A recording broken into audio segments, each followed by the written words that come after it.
What do you think, someone listening to this? Because I mean, we were planning this podcast and it's like, oh, that's going to be, Yeah, we want to talk for how long we can go, 2, 3, 4 hours, whatever. Let's just do it. sure. Why should someone want to listen to us, middle-aged men ramble about spirituality? What do you think people think about this conversation? Well, because most of us spent our lifetimes listening to middle-aged men rant about spirituality in our churches, right? And we had to do that every Sunday. I think the difference between someone like Jacob and I, and like Pastor Bill over at Primitive Baptist Church of you know the Resurrection or whatever, is that Sounds like I a real think place. it probably is in Kentucky. There's a bunch of Primitive Baptist churches there. Um, I think that what's fascinating about spirituality is it goes one of two ways. It's you it's something that you have that you've learned or that you've earned, right? And I think I grew up in fundamentalist Christianity, and I know Jacob, I think your past was in that as well. And like there was an aspect of it that was learned, and that's what you was handed down to you. But I think some of us aren't content with what we've learned, just like there are people that aren't content with what the media might tell them or what science might tell them. They want to do their own research. I think there's also people that aren't content with what holy books or religious traditions have taught us, or someone even say indoctrinated us over the course of millennia, and they want to do their own research. And so if you're listening to this podcast, I would say kudos to you, because there's already a little bit of flexibility happening, because I no longer identify as a Norse pagan, but I still consider myself to be a Norse pagan as well, because that is my bloodline, my ancestry. And honestly, my faith path is pretty similar to it, in ways that we probably touch upon today. But so just entertaining, the idea of listening to me, maybe somebody who's outside of your normal wheelhouse of conversations, I commend you for that, because I think it's a mark of intellectual rigor to be able to entertain an idea without accepting it. And I think what's so negative in the discourse today around politics and religion is that we just automatically assume that there's a right or wrong answer about things. There's this binary approach. And I think wisdom is found in listening more than we speak. Someone once told me that, we were given two ears and one mouth for a reason, and we should be listening twice as much as we talk. So yeah, hopefully we can do the talking here. Y'all can listen, and maybe we can all learn something together. So Yeah, no, that's beautiful. I mean, like you basically just started the opening lines of the Havamal right there. But when entering a room, you need to study the room. You need to listen. You need to pay attention to these things before you speak, and recognize your place in a conversation before you open your mouth. And that's so 100%. much of what I feel like my spiritual journey has been these last few years, has just been listening to people and learning what they have to say. And like you said, I think we're getting too much into this, like closing ourselves off, like, oh, that person doesn't label themselves as a Norse pagan, let alone like, oh, they don't label themselves as a left-wing pagan or a right-wing pagan, I can't Mm-hmm. listen to them. And you and I have both seen this, is so many people saying, oh, I won't listen to this person because they don't completely align with my values. And that is such a dangerous thought process, because that is how we create such very painful and big divides between ideologies, and the world needs a lot more of Absolutely. listening to one another. Yes. Yes, absolutely. And but see, it's a lost art. And I think what's made me a better listener is, well, I've been married for 10 years faithfully to the same woman, and I'm also a dad. So like, you think you got it all figured out, try to be married for more than a year and have kids, and you'll realize there's a lot of shit you don't know about. And I think that our ancestors in Europe and maybe in America too probably were wise enough to realize this. I mean, even when I was growing up, my grandfather would tell me, he's like children should be seen and not heard, and I necessarily don't agree with that, but I understand what he's saying. He was trying to say, you kids should listen to your elders, and we're trying to teach you something here, right? And I think that's what's so beautiful about something like the Havamal, is because it is like great, great, great, great, great, great, great grandpa Yeah.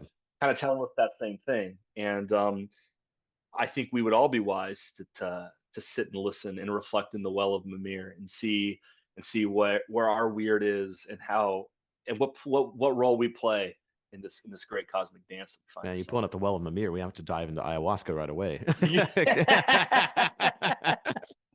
And I tell you, that was the craziest thing. Is like, well, like in my ayahuasca experience, it's like there's the well of Mimir. It's right there. Like it's very clear. Like Yep. you can definitely see where that kind of stuff comes from. But before we get into the ayahuasca, before we get into the, that stuff, we need to keep people along for this. Because genuinely, Mhm. I do believe that, I've been really looking forward to you and I talking. I know you and Sure. I have had Likewise. various conversations over the last few years, and every time they continue to build and build, and now it's eventually like, all right, let's get this recorded. Let's have this conversation for other people to listen. Yeah. And I've been making a lot of videos lately where I kind of precursor them by saying, like, look, if you don't have the time for me to ramble for 20 to 30 minutes and really get to these ideas, you are not really worthy of taking that information yet. And we need to learn to pay attention more and to have these longer attention spans and go against this TikTok generation of the way information should be transmitted. Mm. Because as someone who's been involved in social media for, nearly 6 years now or 7 years, it's a long time.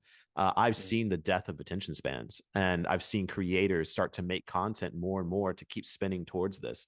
I think I Yeah. saw it the other day. In the last 5 years, our attention spans have gone from 2 minutes to 45 seconds. That's Jeez. insane. That's Wow. statistic too. That's not like the BS. We've lost more than half of our attention span Huh. in the last 5 years alone. Hmm. Yeah, and this wisdom, we talk about wisdom keepers, we talk about spiritual healing and all this. It can't be boiled down into 45 seconds. It takes so much longer than that. Definitely. I mean, I saw that in Christianity all the time. Like people will take a Bible verse, right? And they'll use a Bible verse as like a one size fits all thing. And like I get why they do that because it's comforting to hear some ancient wisdom that you think applies directly to your 21st century situation. But at the same time, like without knowing the broader context of where that verse came from, you're cutting yourself off of all the wisdom. It's like getting that quick hit of food of satisfying your hunger without the nutrition. I think we have a lot of junk food wisdom in our world Mm. today, where we want to get that like dopamine hit of okay, I'm enlightened, I'm smart, I got the right answer, I voted for the right guy, I'm on the right side of this political or cultural divide, and I think the wise would realize that there is no right side, there is no right guy, and ultimately there is no final say, and that's scary to some, but to others, it's an invitation to go deeper and to discover what is really there. And I think one thing I've always respected about you, Jacob, is that you've always done that. Like you've gotten shit for what you've done, but you've always stood your ground and said, "This is my vision. This is what I'm going to do."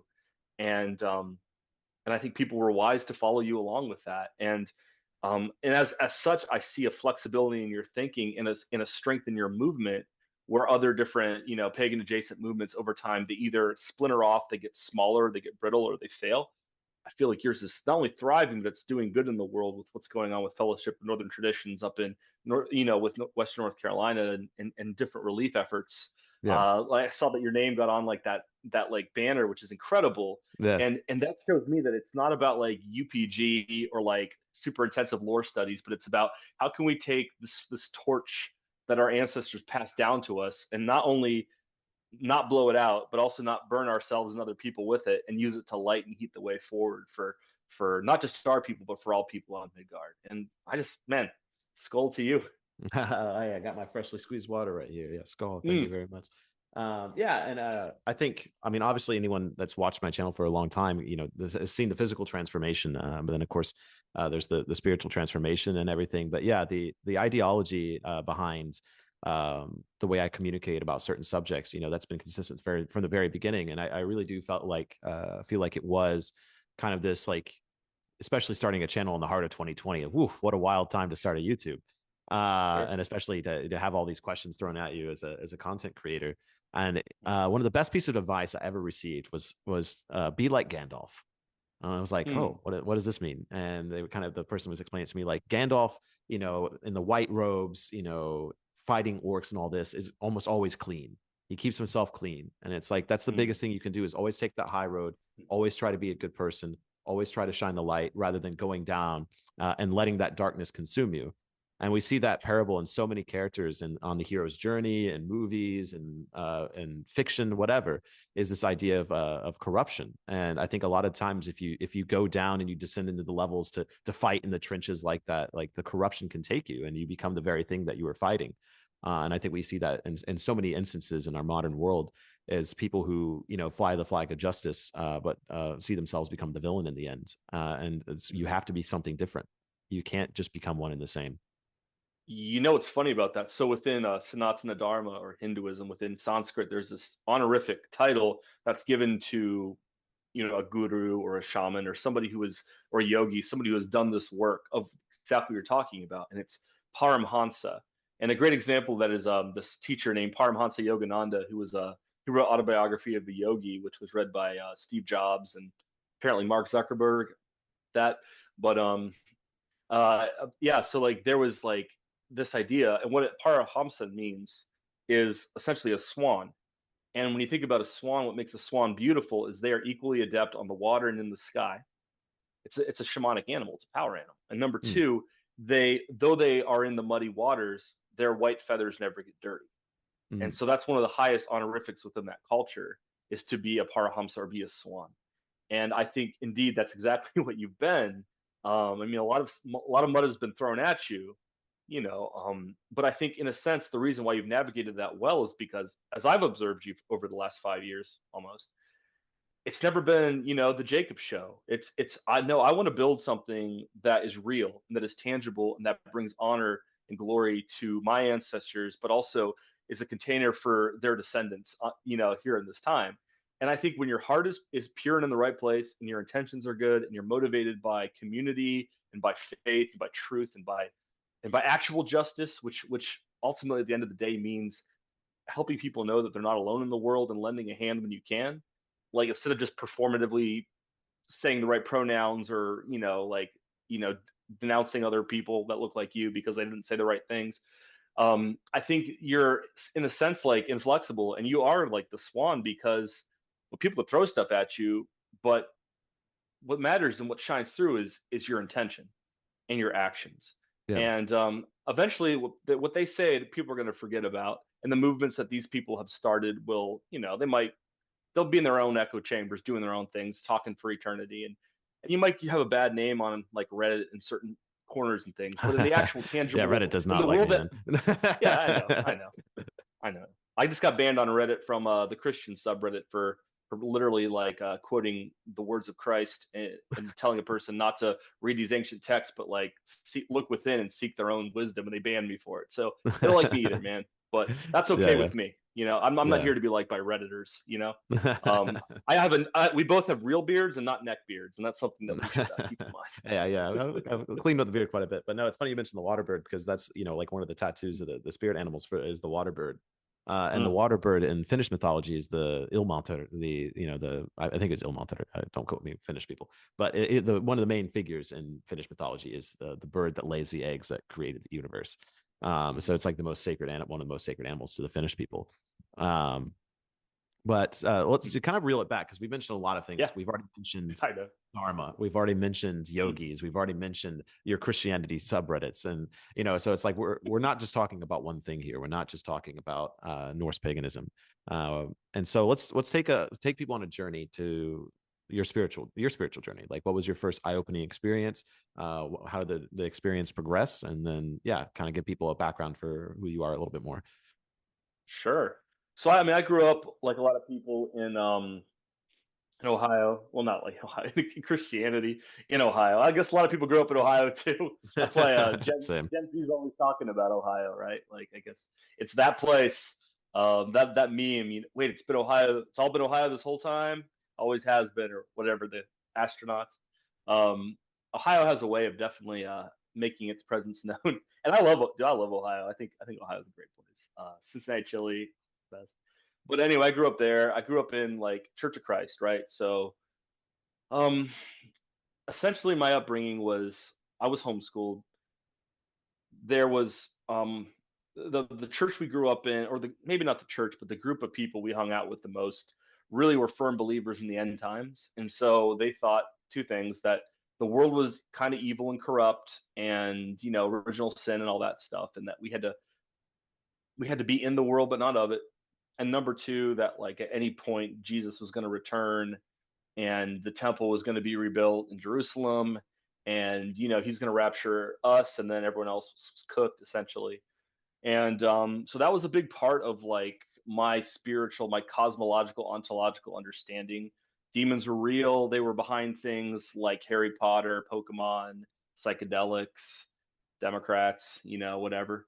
Like all the things that like were not included in that very like tight like list of things that we must have on our desert island of Right. ideology was demonic or dark. And so that never really sat well with me because I think as a young kid I spent a lot of my time I was homeschooled, and my parents kind of thought that we should be isolated from other people, so I didn't have a lot of friends, or I wasn't allowed to play sports growing up, because of fears of certain things. I wasn't allowed to join the Boy Scouts, and I grew up in a very conservative part of Ohio where like bad people are everywhere, as we know, but like it wasn't like San Francisco or whatever. But still, there was this fear. In my parents' eyes, they would say San Francisco was like worst place at the time. But I ended up as a result like spending time in nature a lot, right? So from a young age, I felt what I called God at the time, or Jesus or whatever. I felt it in nature, and we lived in the foothills of the Appalachians, so there was a lot of blackhand sandstone around there. Actually similar to where you've done your Yules by Lancaster. Mm. You're gathering down at what is that, Hideaway Hills, or not Hideaway Hills? Oh, Geneva What's that Hills. place? Geneva Hills, yeah. I grew up about maybe Geneva 20 Hills, let minutes us away. back. Yeah, I actually worked at Geneva Hills as a program director once, and I know those people pretty well. They Oh didn't shit, like you me got a very word much, in? but They don't like us. yeah, I know. Well, they're I mean, at least they were at the time very like Calvinistic predestination people, and Yeah, yeah. I never have been. So that was the source of our schism. But the guy made a mean Mai Tai, which he drank a lot of back in the day, if I remember correctly. I guess if you're predestined to be able to drink, then you should drink as much as you can to excess. Yeah, yeah. So anyway, so that being said, I grew up in the woods, and when I went to church, I felt like that's the place where I was bullied by people. So long story short, I was more of a creative kid. I was always interested in more of like fantasy things like Lord of the Rings and Narnia, which is what we were allowed to watch growing up. We weren't really allowed to get into like Harry Potter or anything like that. But I got into that. I got into Madeline L'Engle as well, The Wheel of Time, in that story. A lot of different Dune. I got into Dune and like fantasy novels, and my friends played Warhammer, so I got a little bit into that through them. And D&D, which I didn't play because that was like the big one you didn't touch, but Right. Yeah. That was I like knew big in like about the it. 70s and 80s. Like that was witchcraft, like 100%. It Like, yeah, yeah. Totally. And we were still taught that too. Like we would watch the videos in our church youth group from the 70s and 80s talking about D&D. So I was literally no shit. I believed this stuff, man. I was terrified of Yeah, D&D and Britney Spears and whatever. yeah. her skirts were too short, man. Um, there's a mind control aspect to that, and Pokemon totally means pocket monsters, which is, I guess it does in Japanese, but it's not as nefarious as it sounds. But I grew up, got kind of into rebellious stuff, like, according to my parents. Like was in a rock band, uh, grew my hair out, which I wish I could do that now, but I grew my beard out instead. I started smoking weed, drinking, the typical teenage stuff. I've lived in a You small smoked town where like, weed? nah, I know, right? It Yeah. was dirt. It was brick weed, man. It was horrible, and it cost way too much for what it was. But like You we just gave me lived that in like, oregano. yeah, it might have been oregano looking back, but yeah. So that was kind of that, and but I stayed with Christianity for a long time because like I believed it, right? And so I was a Christian, though not a very serious one. I actually even worked at a church until about 2017, where I went to the Peruvian Andes on a mission trip, and I was just really disturbed by what I saw, and essentially was like the Peruvian people had this very unique culture that was very indigenous Incan, and then there was also a mix of like Spanish colonialism from like 500 years ago in it as well. So if you've been to South America, I know you have, like you've seen how that Yeah, you works. see Like, those layers. Yeah. yeah, you see all the different layers of it. And then we were trying to sell them on the ultimate layer, which was the four spiritual laws of like Southern Baptist theology, right? Which I was working at a Southern Baptist church at the time. And I just really hit me that like this was like trying to essentially go to a remote village in the mountains and build a Walmart there, which completely like erases their local culture and economy, their spiritual, their the Andean cosmovision, which was a big part of it. But the cool thing about that trip was that our navigator through the mountains was also he was an apprentice ayahuasquero, and so he told me about ayahuasca really for the first time when I was up there in the mountains, and he told me that I should come back sometime And then he was cool. Like he was cool to Christian stuff too. We'd like sing songs together in Spanish, and in his mind, he didn't see a conflict between the two. Yeah. But of course, we were there as white evangelicals trying to tell them about how evil this practice of ayahuasca was, and he was like, kind of, he's like, you know what? He's like, I'm a Christian. I get the whole Jesus thing, but he's like, ayahuasca has really helped heal me and my Yeah. family and my village. And I was like, man, maybe perhaps I'm on the wrong team here. And so I had a big crisis of faith. And a couple other things went into that too. This was around 2016, 2017. And I became an atheist for a while, and then I found that to be just as fundamentalist and depressing as being a fundamentalist Christian was, because it essentially is a fundamentalist religion, but just like with the antithesis of what a religion would say. And so I'm like, this can't be it. So like I decided to look that old demon in the face and see what happened, and that was psychedelics. And so this actually is what led me into paganism. I did LSD for I think the second or third time. I was in Columbus, Ohio with my brother.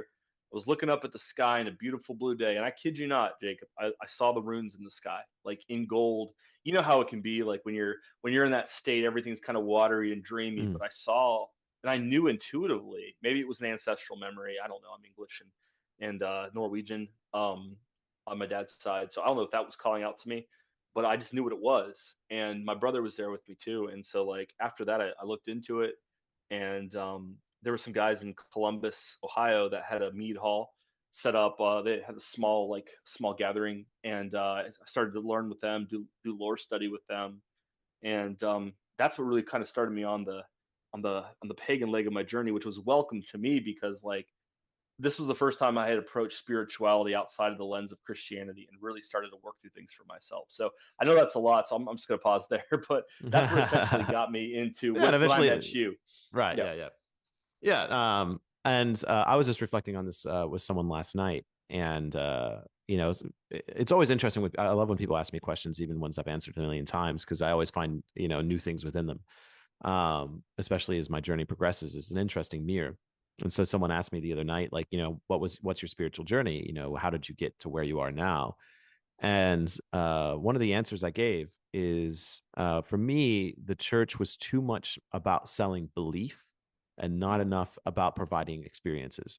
And not, vacation Bible school, not, pizza parties, not laser tag, real spiritual healing experiences.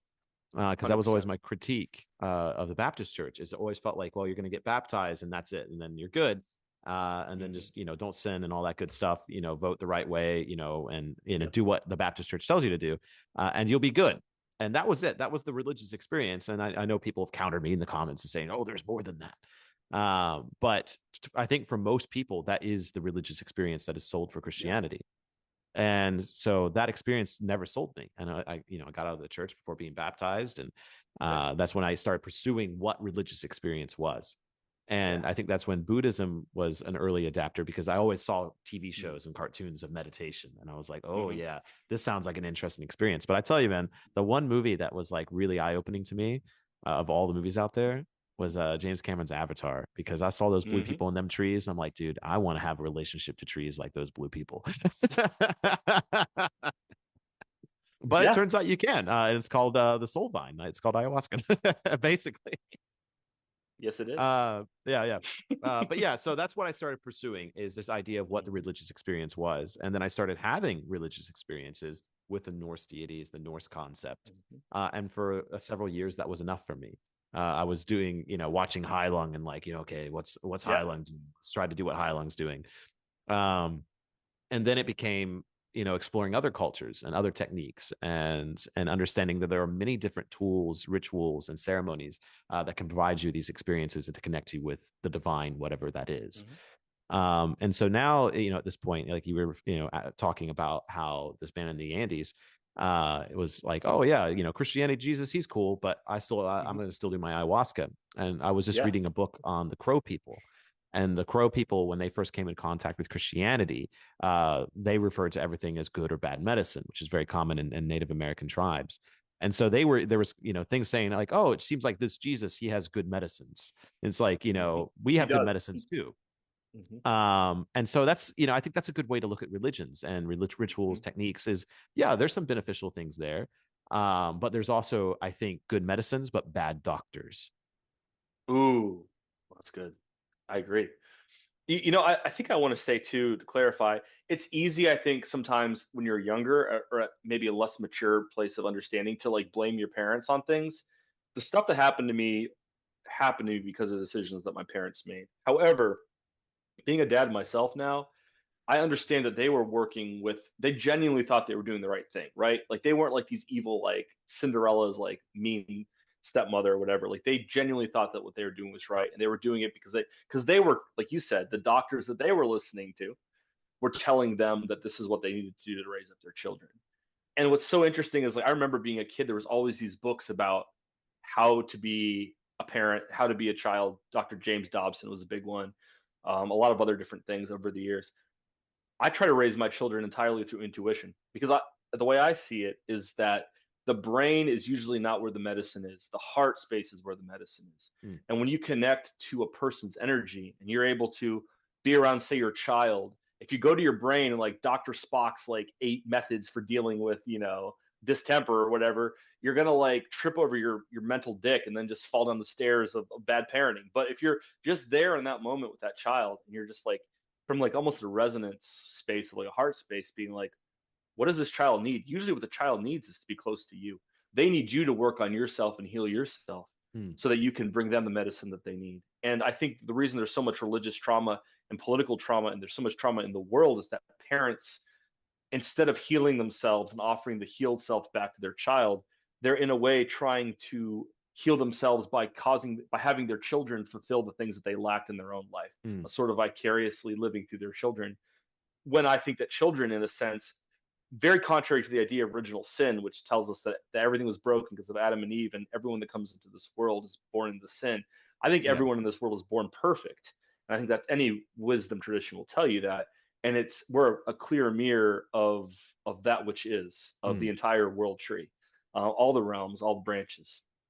And then as we go through our journey, that mirror gets dirtied up through the shame that other people, the way we're taught and raised, Mm. and also by the things that we believe too. And I think it's the work of any healer to first of all heal themselves. And when you're building that relationship with nature or with sacred places or with wisdom texts and traditions, you're really cleaning that mirror in yourself.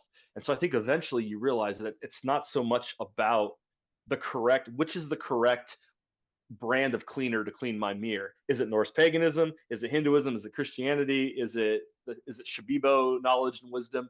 It's more like, what's going to most effectively get this fucker clean so that I can see myself for who I really am, and Yeah. consequently also see other people for who they really are too. And Yeah. so I went from like being mad at my parents and being mad at Jesus to now really respecting Jesus. I mean, he's on my altar, as is Mary, not so much as a literal savior, but as a symbolic example Mm. of a way that we can live a life in approach toward other people. He does bring strong medicine in terms of loving other people.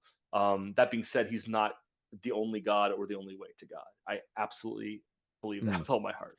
And I So think this you is, could say both those things at the same time. Yeah, yeah, yeah, for sure. Um, and so this is I think maybe one of the questions I wrote down. If it's not what I think this is a good one I've been asking myself and others is, to you, what is the difference between religion and spirituality? sure. Well, I mean, I think it goes back to the word, like religio. If you look at it in Latin, it means to bind.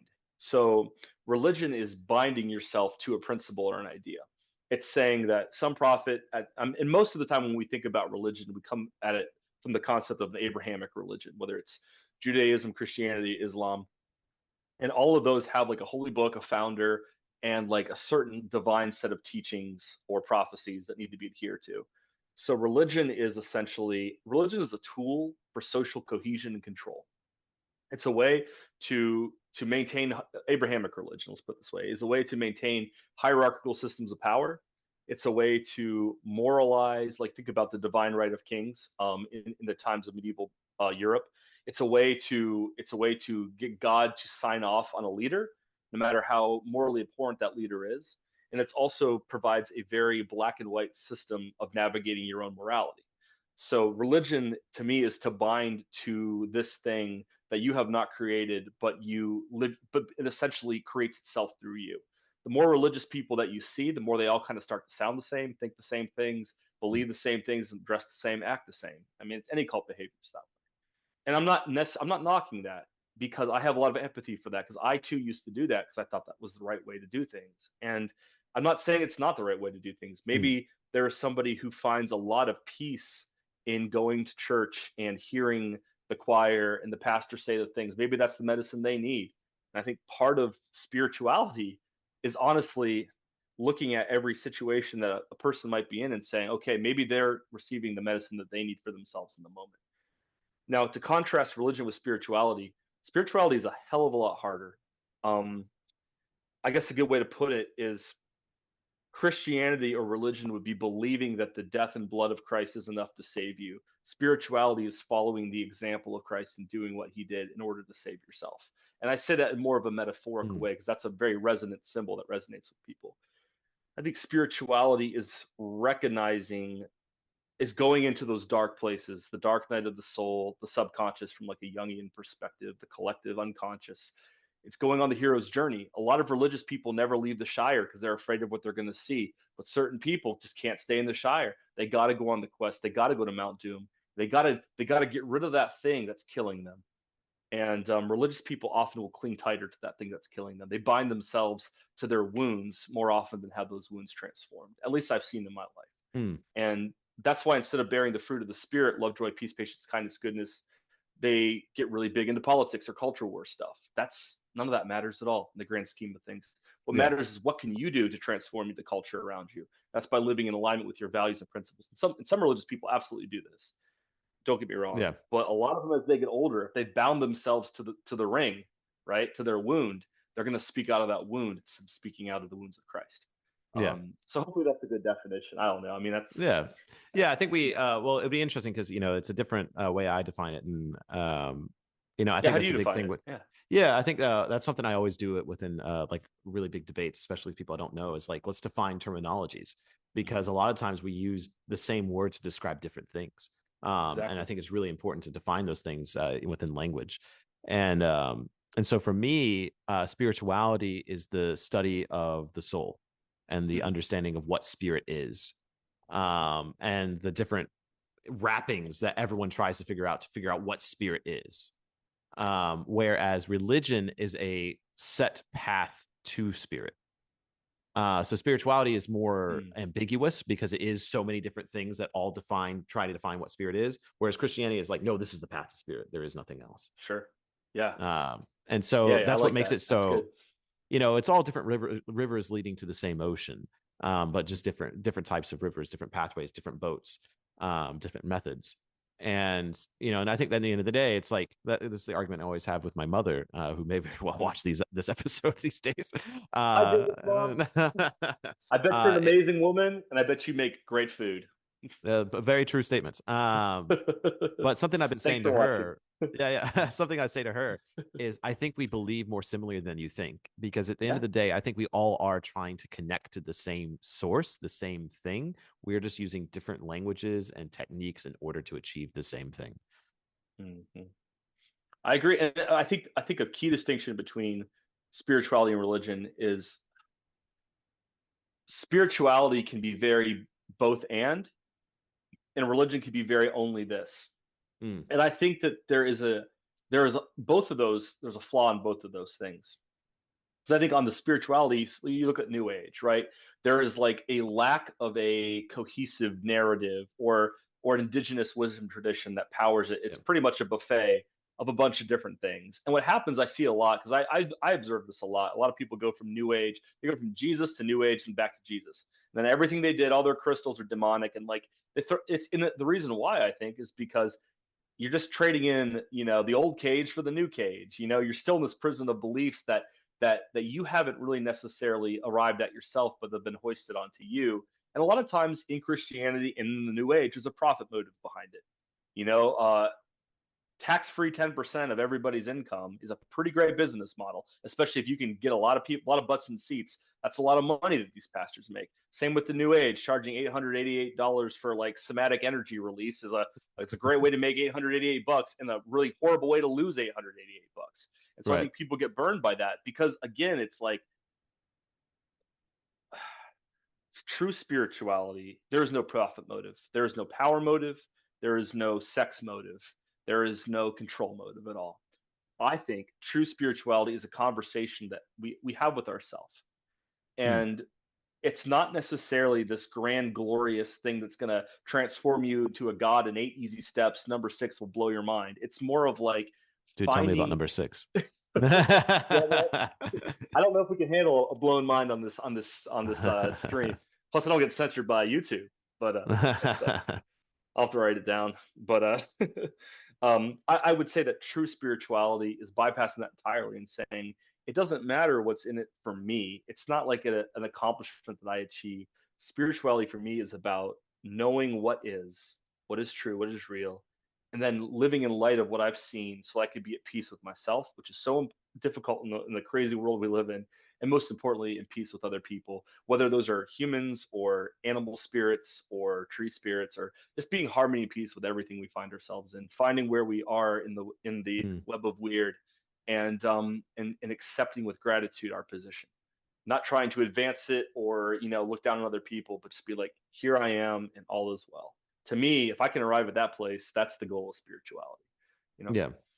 Yeah, I think for me, spirituality is really well encapsulated within Joseph Campbell's the Hero's Journey. And I know we were talking about yes. this a little bit, and I have a video coming out about it a little bit. Because one of my greatest critiques of spirituality, along with the New Age and all this paganism, everything, all of this, these New Age movements, is the way it breeds narcissism.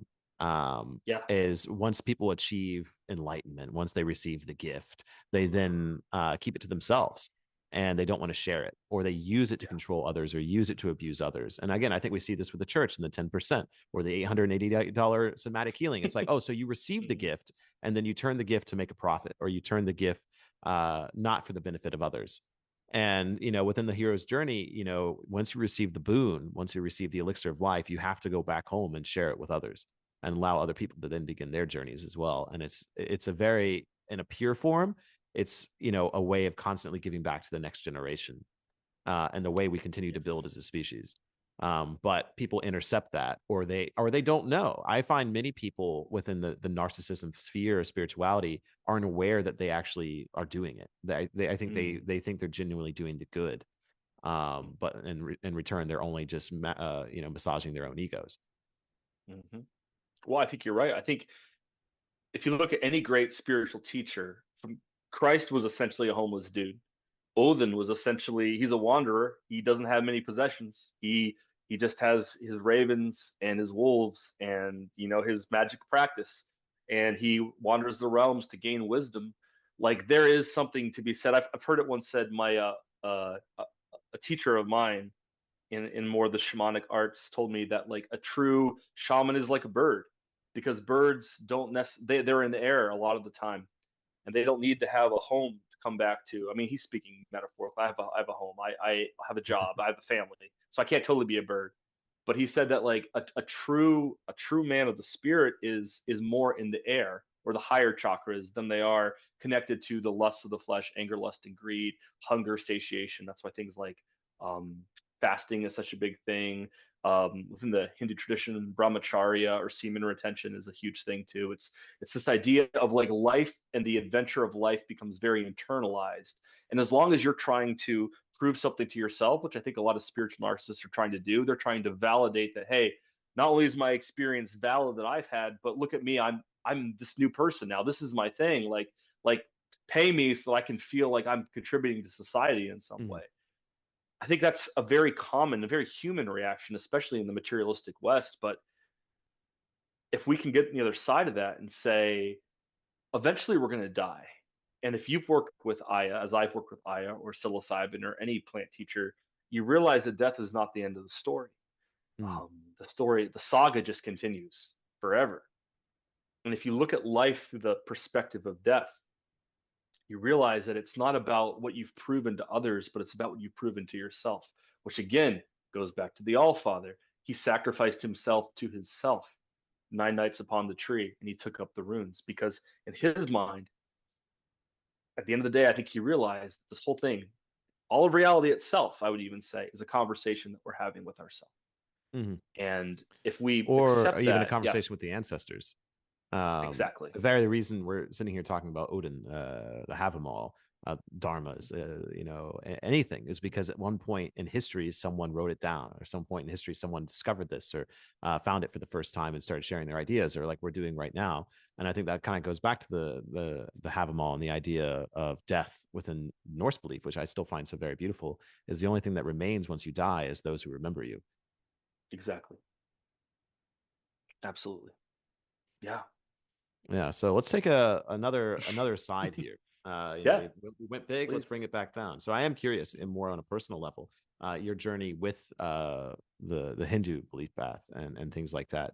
I don't know that much about it personally. It's not something I've really done much research. I don't know that much about your journey, so I am very curious Yeah. how you combine that with your belief today. Oh, wonderful, man. Thank you. One thing I'm going to do, I'm going to take a quick pause and turn my light on. We're getting sunset here, and I Yeah, want to I make know sure that it's getting dark. my studio is well lit. So take this moment, take a deep breath, breathe in all the good, exhale all the bad, and I'm going to turn the light on, and we'll be right back. Let it all out. As you can tell, we have transcended space and time. Now we're back. I'm All full of right, so carrots and hummus Hinduism. now. Exactly. Hey, both of which are excellent things. Whenever I'm on psilocybin, there is just nothing as wise as hummus to me. It speaks multitudes within its culture. Dude, Of, yeah, of, my first of shaman probiotics. retreat, I feel like that's all I ate was hummus. That's all It you was need, dude. like we would get out of like the studio, we just got done journeying, and it's like, oh, Yep. what's for our snack? And they're like, hummus. I'm like, oh, what do you know? Okay. More hummus. What's your favorite kind of hummus, man? Is it like the roasted red pepper, Okay, look, roasted garlic, red pepper is honey? really good, but I like to Yeah. go with the pretty normal. I have an everything bagel one right now. It's pretty good. Ah, that's a good one. Underrated, but definitely a strong contender for one of my favorites too. So, okay, so Hinduism is all like hummus, to be honest. It's All right, please, yeah, let me it, please it go really continue is. that. Yeah. Yeah. Okay, so like I became okay, I'm not a Hindu. All right. So here's what I like to say about me. Like I am on the outskirts of all spiritual traditions, but in the midst of none of them. Because in my mind, the moment I say that I have it figured out is the moment I know nothing. I always try to keep the mind of a child, a beginner's mind, and be like, I'm always open to learn new things. And the moment my ego thinks that I have arrived or I picked the right team, then dude, it's just nonsense, and that whole like game begins. So, but I am very compelled by Sanatana Dharma, which is what we call Hinduism today. Sanatana Dharma is Sanskrit for the eternal way. I think that there is an eternal way, and it's the way that our ancestors realized through their relationship with the ancestor spirits, plant spirits, nature spirits. It's the way the philosophers have realized as well. Anyone who thinks beyond the 9 to 5 and the next, paycheck or whatever, like starts to wonder what's the point of this existence. And especially one who's brave enough to look beyond what they've been told. So to answer this question specifically, what got me here was paganism. So I was the one thing that, and maybe Jacob, you can identify with this, but the one thing that always frustrated me about Norse paganism specifically was the lack of sources. Like it felt like there was like a limitation to it. I mean, you had the Eddas, you had the Havamal, you had different poems and Sigur Samal and like rune poems and stuff like that. But it seemed like there was just sort of a lack of exactly getting in the headspace of what it was like to Yeah, be, you hit walls not really quickly. exactly, The Odin wall exactly, is a little bit further, but all of a sudden you start looking into, Freya, and it's like, whoop, that Freya wall is a lot sooner. And so, yeah, yeah, there's only so many boundaries you can push in the source material. exactly. And a lot of it comes post Christianization of Scandinavia. And so what I think really got me, like Snorri Sturluson and stuff like that, but like what I think got me really interested in I kept tracing things back. So if you were to trace back the common ancestor of Norse mythology, Greek mythology, Celtic mythology, Germanic mythology, Anglo-Saxon stuff, Slavic to some degree, and also like Iranian and Hindu, as well as Roman, it all comes back to a people group called the Proto-Indo-European people group in the Bronze Age, and they all had similar pantheons of gods, like where we have, for example, in Hinduism, Agni is the god of thunder, and or Indra is the god of thunder, like Thor is. And then you'd have like an Odin character who's very similar to like Shiva within Hinduism. So there's a parallel between all these different deities.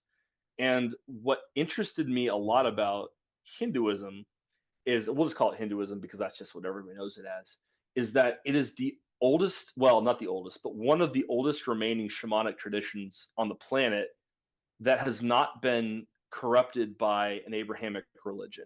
The other key one would be, in some cases, Amazonian wisdom, as well as some Siberian and Inuit wisdom cultures as well, and Aboriginal too, until the point of European colonization. But so the Muslims tried to conquer India. So essentially, what happened with the formation of Hinduism was that you had this Bronze Age culture, the Proto-Indo-European culture, and they developed the prototype to Sanskrit, Greek, German, um, Latin, like all these different languages came from Iranian, came from this people group, and they were a pastoral nomadic people, and so they had a strong horse culture, and they would travel in these different regions and settle in different places. And so they settled into the Indian subcontinent, which is in modern day Pakistan, where they ended up. They discovered the Mohenjo-Daro civilization, which was an indigenous civilization that had already been there, and they blended some of their ideas that they had developed. They followed the Dies Fater, which would be the sun god. So like Tiawaz would be the evolution of him within the Germanic tradition and the Norse tradition, or Tyr. But he was like their honor god essentially. Dios Fater also became Zeus within the Greek pantheon, and Jupiter, Dios Fater, Jupiter, within the Roman pantheon. He also exists within the Baltic, I think, Estonian pantheon, as well as within the Iranian and Vedic pantheon too. And Vedic was the original name of Hinduism. Like that was their culture. They had a fire-based culture. It was very like they would have fire ceremonies. They would come up with mantras, which we did at the beginning of this podcast, that were very similar to Icaros. Essentially, they would go into a medicine space and they would hear these different sounds and vocalizations, and they would write those things. They wouldn't even write them down. They would just remember them and transmit them, much like a curandero or curandera would be able to hear the Icaros from the plants and sing them within ceremony.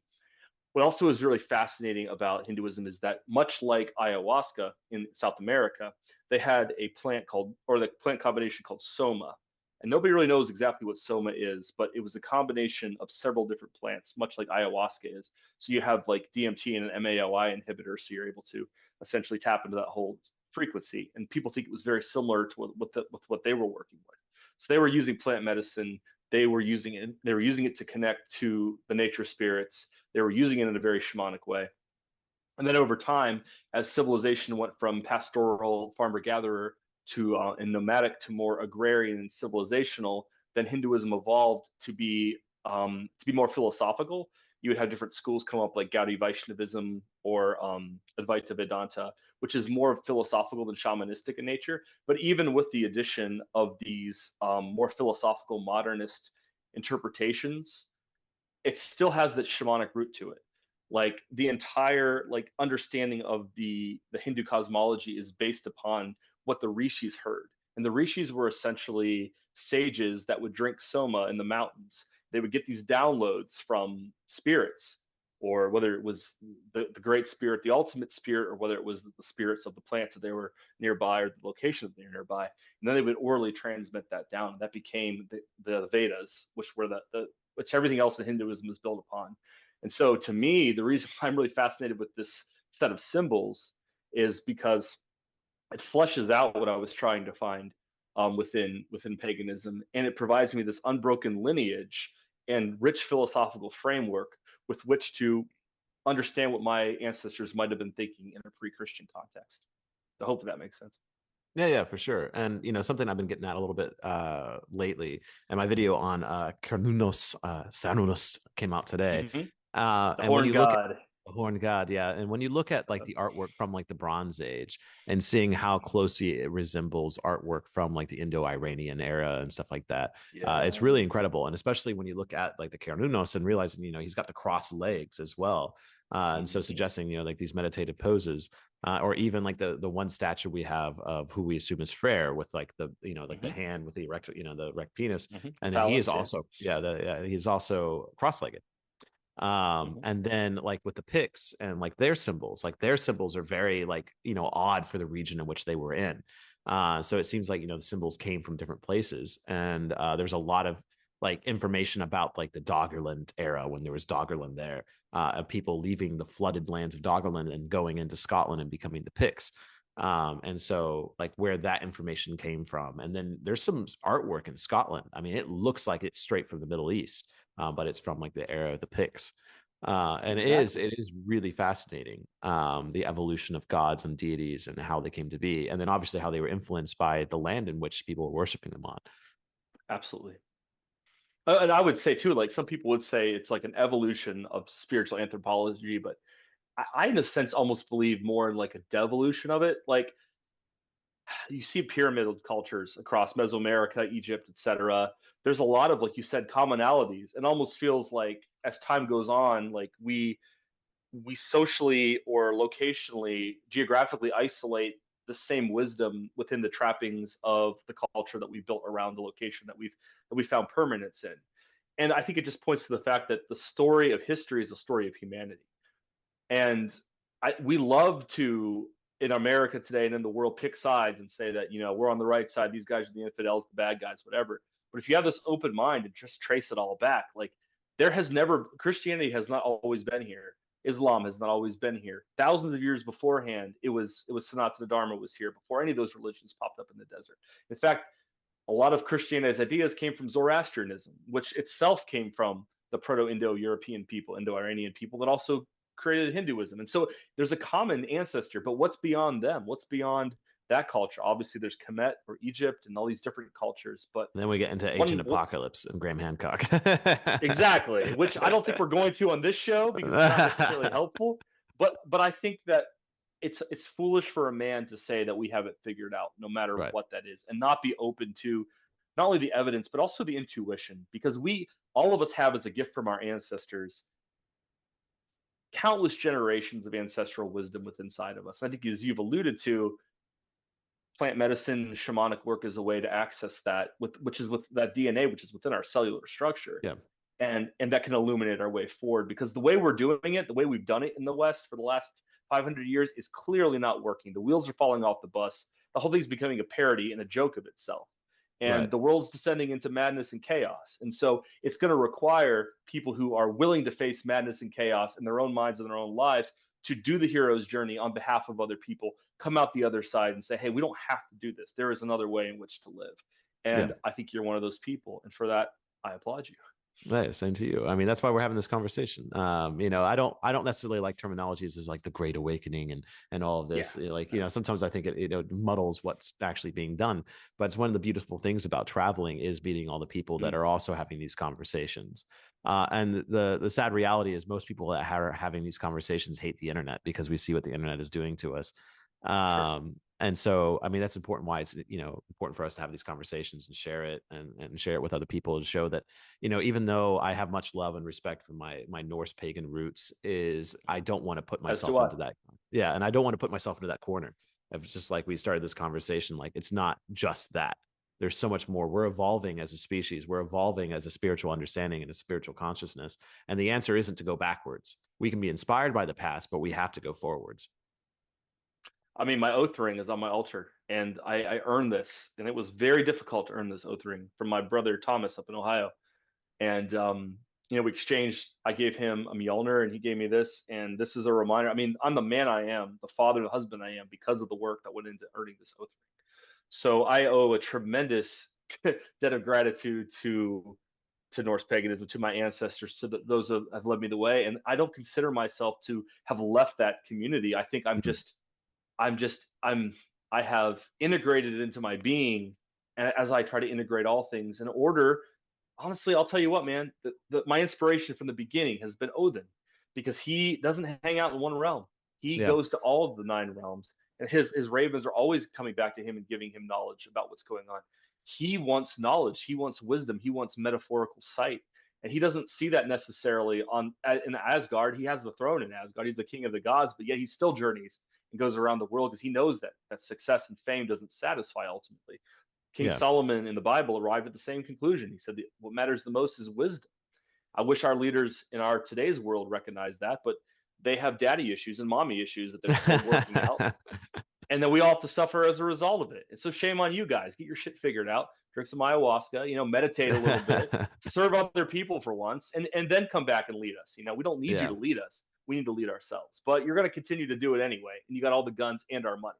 So you might as well work on yourselves while you're at it. Right. Oh, I mean, it's very interesting what you bring up is, that's always been my critique of politics is, Mm, at the end of the day, we're not electing the wisest person. Like, isn't that the never. person we should want to lead us is the wisest, not the person that paid the most money or the people that, grease the most palms? Because that is what politics is. Well, Jacob, the wisest among us will never seek political power. Yeah, that's the other problem. Damn it. It's again, it comes back to the conversation of money and narcissism. Are oftentimes the spiritual healers that get the most attentions are the ones doing the worst deeds because they know how to use the pathways of the modern world to gain attention. And it's Yeah. the people that are in the jungles, in the mountains, slugging through the swamps, through the dirt, that are doing the hard work that aren't getting the recognition. And I've met many of these, and I've learned from many of these healers. As they'll heal 10, 20 people, and that's amazing, but they don't use the internet. They're not a face to the world, but they're doing the work for those 10 to 20 people every week. And it's incredible work they're doing. Well, I think too, and I'm going to ask you a question about this. Like so back in like traditional ayahuasquero culture, like there would be a tribe, in the Amazon, let's say the Yawanawa people. It's confusing because that was also the name of the tribe of Proto-Indo-Europeans. One is Yamanawa and one's Yawanawa, I think. We'll say Shipibo people. The Shipibo people of Peru. You would be in the village with them, and there would be one medicine man. I mean, curandero, shaman is a Siberian word term, Yeah. but there would be a medicine man, a healer within that context, and he would drink on behalf of the entire group. And he was that weird dude, man. He was the guy that's scared away all the good, the hustling men and the women that wanted to win beauty pageants or whatever the equivalent is in the jungle. I mean, he was kind of terrifying, probably. I mean, you think about like Odin, like his name Other. What is Other? It's divine madness. Like Odin is a beautiful archetype, and I think Christ is also an archetype of a shaman. It's somebody who is willing to go into this space, create chaos, and then from that chaos build meaning from out of it. Mm. And I think what would happen in these times is that you would have these different shamans, and they would go and they would drink the medicine, and then they would do it for the good of their entire tribe. So they would drink it for everyone in the tribe. They wouldn't be posting retreats with like spas and like email lists at the end and like vegan butthole cleanses. They would essentially just like go in this hut. They Whoa, would tell me take about a these vegan diet. butthole clenches. Oh, the worst, the worst. I I need to mean, know they kind number of feel 6 on your list of spiritual enlightenment. I need to that's know about it. these vegan butthole cleanses. Sorry, YouTube. Sorry, mom. But yeah, we found it. It's the vegan butthole cleanse. This is the way. Anyways, we're offering vegan butthole cleanses for $1,699. It only Yes. takes 3 days. And Um, vegan butthole is the only ass the spiritual person can eat. So just bear that in mind. oh, now I definitely hope my mom stopped watching. All in good fun. All in good fun. Yeah. Anyway, But so yeah, so I mean yeah. that was the other thing we kind of knew when we got into this. Like we knew we weren't going to be politically correct. We knew we weren't going to, try to censor ourselves because, luckily, I think we're finally getting to the age where we don't have to be so worried about, correcting ourselves for everything. Because at Thank the end of the goodness day, for that. Yeah. yeah, we're not perfect people. Like I will never tell anyone I am perfect. God, I am not the most. I'm the most imperfect person because we all are. Mm-hmm. Yeah, but at the end of the day, it's what our heart means, and and I truly, genuinely want this 100%. world to heal. Like that's what we need Yes. to do in this world, and that's what I try to do with my work is help heal this planet. And I think you're so like wise people will use profanity. They'll use all these taboo Oh things in yeah, order to shock people to wake them up all the time. oh yeah, Like the Indian gurus will do it. Like the curanderos, the genuine ones that I've met, they'll do it too. They'll talk about whatever. They'll do whatever. They'll fuck with you because they're trying to get you to fucking wake up and like shake off these paradigms. And they're trying to get you to look everything that you take for granted in the eye and say, what is actually serving me here? yeah, And I think that the shaman looks at the world and says the same thing. Like these political systems are nonsense. This 9 to 5 rat race of gaining possessions and power and influence is absolutely nonsense. It's meaningless. It's death to the soul. So yeah. somebody in the shamanic role will look the world in the eye and say, fuck this nonsense. Like, focus on what matters. Time is running out. Your life is a gift. Your breath is a gift. Use it to heal yourself. And more importantly, from your healing, go and heal other people because Yeah. time is short. My heart is that all beings will be, and all worlds will be happy and free, right? Like, that's the Buddhist saying, Loka samasta sakina bhavantu. And so I guess the question I was going to ask you as a result of this whole shaman drinks for the people, um, do you think that by working on yourself, and because there's the old corollary from, like, I think it's from Kabbalion, hermetic thinking is where this, but it's a common axiom, like as above, so below, as within, so without. Do you think that by working on yourself, healing yourself, and not keeping a vibrational state of fear, but of one of like vision, fatherhood, and leadership, do you think that has a transformative effect on the world in general? Like, are you talking like almost like a ripple effect, kind of thing? Yeah. Like, if we do the internalized healing, and then it goes outward, almost like spiritually, naturally, in a way. Yeah. No, I think so. I think sometimes it's and I think this is one of my questions is, for us to define what are gods, what is a god Yeah. even? Yeah. Is there actually a spiritual world that exists on the other side? And I'm 50-50. I go back and forth, just like, you said the crystals to Christ. I go back, gods are real, they're not real. And I literally, I can have the same opinion in the same day, or a different opinion in the same day. And I think a lot of it is like kind of this is like, is there actually a spiritual world that we are interacting with that is feeling these spiritual ripples of what we're done? Does karma actually exist? When you're kind to that person without any desire for a return, are you actually building good karma, or are you just doing a good deed that then hopefully that person will then turn around and do a good deed? I think the answer for me is somewhere in the middle. Hmm. Because what I've witnessed coming back after this hero's journey, like, I have this apartment now. I'm very grateful for it. Not having a place for so long, but, I had to fill it with stuff. I needed a couch, these things, these modern things we need. I needed a couch. I needed a bookshelf for my books. I needed this, that, the Yeah. other thing. So I Sure. got a bartending job to help pay for these things. And I've started having more real conversations with people. Like, I'm this like philosophical bartender. Like, people are coming in, they're Hmm. just wanting to drink in these things, but I'm not denying who I am. I found myself. I've spent years doing this, and I'm here to share it with people and find their true selves. And it is really amazing. Like you said, the shaman that says the thing that wakes people up. I do that. Like, I'll go up to random people and be like, hey, I spent 3 days, fasting on the side of a mountain. What did you do with your summer? Hmm. And it gets people Hmm. thinking, like, fuck the weather. I don't care what the weather's doing. It's doing what it's doing. I don't Exactly. care what Joe Biden said, Donald Trump said. When's the last time you Yep. starved? When's the last time you fasted? Because these are the questions we need to be asking each other. And so I think by us internalizing, because I'm not isolating myself. Like, if I was the person that found themselves and became a hermit, I'm not doing good for the world. And so by that, I think the answer is no, then Yes, you're not. But if you're that's the right. person that then gets back into society, gets back into the shit, and you're sharing what that vision is, what that healing journey is, then yes, you are creating that ripple effect to enact change in the world. I agree, man. I almost feel like wisdom and our ancestors call us toward wisdom because we are their hands and feet. We're their voice and eyes in this world. And they're from the perspective of they can see it all, right? Like, they see everything. They see where they fucked up. They see where we did well as a people. And so I think building the relationship with them, and it is really building a relationship with ourselves because they all have contributed to the mix of what we are physiologically right now. And I think that wisdom, it's almost like with great power comes great responsibility. Mm. If you have received this wisdom and you know it's to be true, it's almost like there's a certain trust in yourself that has to come forward. And you're like, okay, I don't have a choice. I got it because history remembers the people that had the courage to speak with conviction, and we don't remember the people that strove for wealth, and the people that have that want to make heroes of themselves build themselves fucking like, towers or statues or giant obelisks that look like dicks that show you how great they and how productive they were, how fertile they were. But truly great people are remembered, and if that's ultimately what matters the most, according to Havamal, they're remembered by the word fame that they've done in their lifetime. Mhm. They're remembered by the wisdom that they've been able to um, offer themselves and also offer to other people to help them navigate challenging trials and times of the world. Because I think it's easy for us to become nostalgic and think that the world used to be great, now it sucks, we're all doomed. But the world has always been a mix of being great and sucking at the same time. That's just how it is. Because we might not have had, like, you know, to worry about invading Greenland like 3,000 years ago. But if you were in Greenland, you were probably getting mauled by wolves every other night. So there's always some Right. threat out there, right?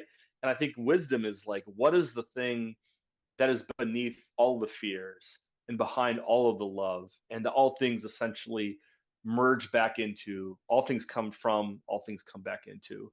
And I would argue that what that thing is what you are at your fundamental level. Mm. And Well, so, that comes back to the mirror ultimately in the end. absolutely. And that's why I keep saying it's all a conversation that you're having with yourself. I would even argue that you and I talking, this is just a conversation that we're having with ourselves. I mean, And what a when we great were symbol that we have, like the computer, the black screen we're looking into right now, the phone that we all look at every single day. the Black Mirror, It's literally a black mirror. It's crazy. We walk around with it in our hands. Some people uh, for 10 hours a day looking at this black mirror. yeah, It's so like that's why I find the humor in the universe, because that's why I think the spirits are funny, because it they is are just so funny. darkly funny that we have the black mirror in our pocket, and it's just And the way that what we see in that mirror reflects not only how we see the world, but also how we see ourselves in the world too. And that's why any great spiritual teacher would say, put down the distractions and look within yourself so that you can see who you truly are, not who you're being propagandized to be. I'll give you a great example of this, man. Like the fires in California hit recently, and that hits like near and dear to me because my wife's from California and like from that area, from LA, Pasadena area. And yeah, the government absolutely dropped the ball on that. There is no doubt about that. Climate change is also a thing too that happens because of mankind's corruption and greed and lack of balance. Both can be true at the same time. But I saw so many people, or have seen so many people complain about the government as if they were somehow contributing to making the situation better by complaining about the mm, government. How you actually make things better is don't bitch about the government, because we all know the government's going to probably suck at everything they do. But be the government. Go out there and help somebody. Like mm, donate some money, like y'all are doing up in Western North Carolina right now. Like yeah, that is the answer. But I think we live in this culture where we think that, oh, if I have the right take and I make fun of it and I push the blame to the right person, it absolves me of mm, having to do anything. And I'm also get the ego satisfaction of I'm right. I had the right yeah, side, and fuck anybody that thinks differently. And that's just death to the soul, man, because nothing ever changes in that instance. But yeah. if everybody So who saw what happened gave $5, I mean, think of how many people that could help. right. Well, and ultimately be the change you want to be in the world or see in the world. I mean, it's like all these age old parables that we know now are so true. And I've had these Yeah, conversations, and these are hard conversations to have because they can get taken out of context so quickly. But with any of the flag flying these days, whether it's the Palestine conflict, Black Lives Matter, LGBTQ rights, all this stuff, and yeah, it's like you can fly whatever flag you want, but what have you actually done about it? And that's yeah. always been my argument with these things is like, it doesn't matter if you change your bio every week to the care of the week. What have you done Mhm. about it? And I ultimately Yeah, think that we're being forced to try to choose too many things. Like we can only do so much in our life. And so we are so unfocused as a species that we're not getting anything done anymore. And we need more people saying, no, this is the one thing I care about, and I'm going to make it happen. Um, and I think that's absolutely. what I see with spirituality, healing, or paganism. Like, Mhm. yes, like I hear about the wildfires in California, like that hurts, man. I hate hearing it. I hate hearing about what's going on in Palestine, what's going on in Ukraine. Like this stuff Mhm. does, like I feel it. But at the same time, there's only so much I can focus on in this one life. And I'm trying to put That's right. everything I have behind that because that's how we actually make a difference. And outrage doesn't do anything but just fuel news cycles and engagement Mm, online, right? Like it's dark magic, dude. And yeah. and the way that so I think like Star Wars gets it right when they're talking about bringing balance to the Force. Like even with what's going on in the world, like, and this is a very shamanic thing going back to nature spirits. Like there are elemental spirits that we feel their presence effect in the world, and they arise when things are out of balance. And our world is incredibly out of balance right now. There's a lack of trust. There's a lack of gratitude for what we have, and this idea Mm, that we're only going to be happy if we acquire more things. There's this deep need to be right, and to have this idea that I'm on the right team and my team must defeat the other team so Jesus can come back and rescue me. All this absolute bullshit that yeah. completely drives policies in the government right now, which is insane. Jesus is never fucking coming back, people. He's not coming back. I guarantee it. The way he comes back is through you. It's through your actions. He even says that we are the body, one body, many members. We're the hands and feet of Christ. So if you ain't doing shit but put your head up your ass and just waiting for the Lord to come get you, you're going to be rotten in that position This because is how he's you got not coming banned from back the to save Reddit, you. isn't it? Yeah, it is. Probably. Dude, I can see it. I can see it filled in you, and you're like, "Fuck you, Reddit." Well, Jesus got banned by the Reddit of his day, and he got killed. So, Yeah, yeah. Oh, for whatever, sure. I dude. mean, It's the same thing. Yeah, the yeah, story no, never 100%. changes. It never So, changes, man. yeah, so to reel it again, back to something I was kind of Sorry, guys. Sorry, Jacob's mom. God bless you. Yep. I really do love Jesus. I think Jesus is great. Uh, so I will state that for the record. He's the man. In fact, here's his mama right here. Love her. Or is that Freya? I don't know. Okay, Was it real the quick. attempt of? Can you I hear can hear me? you. Yeah. Uh Okay, huh. cool. Yeah, my microphone's really sensitive, so if I get too animated, like it unplugs. Sure. um, Thanks for your show and tell for that. You know, it's interesting. My research I'm doing right now for my upcoming video is on Bridget Brige, like Saint Bridget. Hmm. Very interesting conversation on the evolution of deification, because like at one point, more than likely, she was a combination of multiple deities that were then put into Sure. one and then was sanctified. But the thing is also weird is Bridget or Brige was also a title for just a wise woman or like an enlightened one. And so more than likely the person that became Saint Bridget was just kind of like a wise woman. And then because of all that, like there's so many layers. It's crazy. But at the end of the day, it's like, what does it represent? And that's what I like to Exactly. focus on.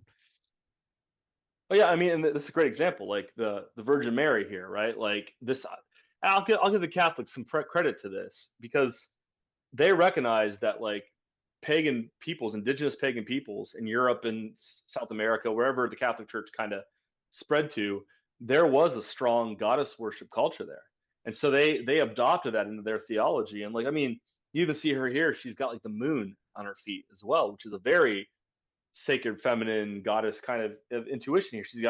She's got a halo of stars around her head. So clearly has that awareness. Like these symbols. What I think as an artist is that like the way you rule the world is not by having all the money or by all the military might and muscle or whatever or having the academic ear of the smartest people. It's controlling the symbols. If you can control a symbol and control what they mean, and if they can and can't be used, you can control people because Mm, language is symbolic. Every single letter, like the runes are a perfect example. Every single rune stave is not only a phonetical tool, but it also is a pictogram of something that's literal, with symbolic of their day-to-day struggle in a cold northern climate. The same can be said about kanji letters in Japanese or Chinese characters, or even Phoenician letters, which eventually became Roman letters. Sanskrit as well. Sanskrit is a very divine language.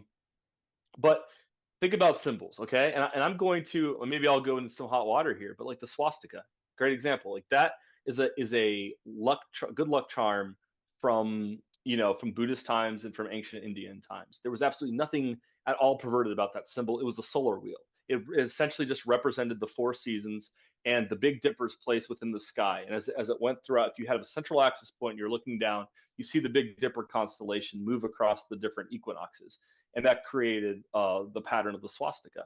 It would also be the sun wheel.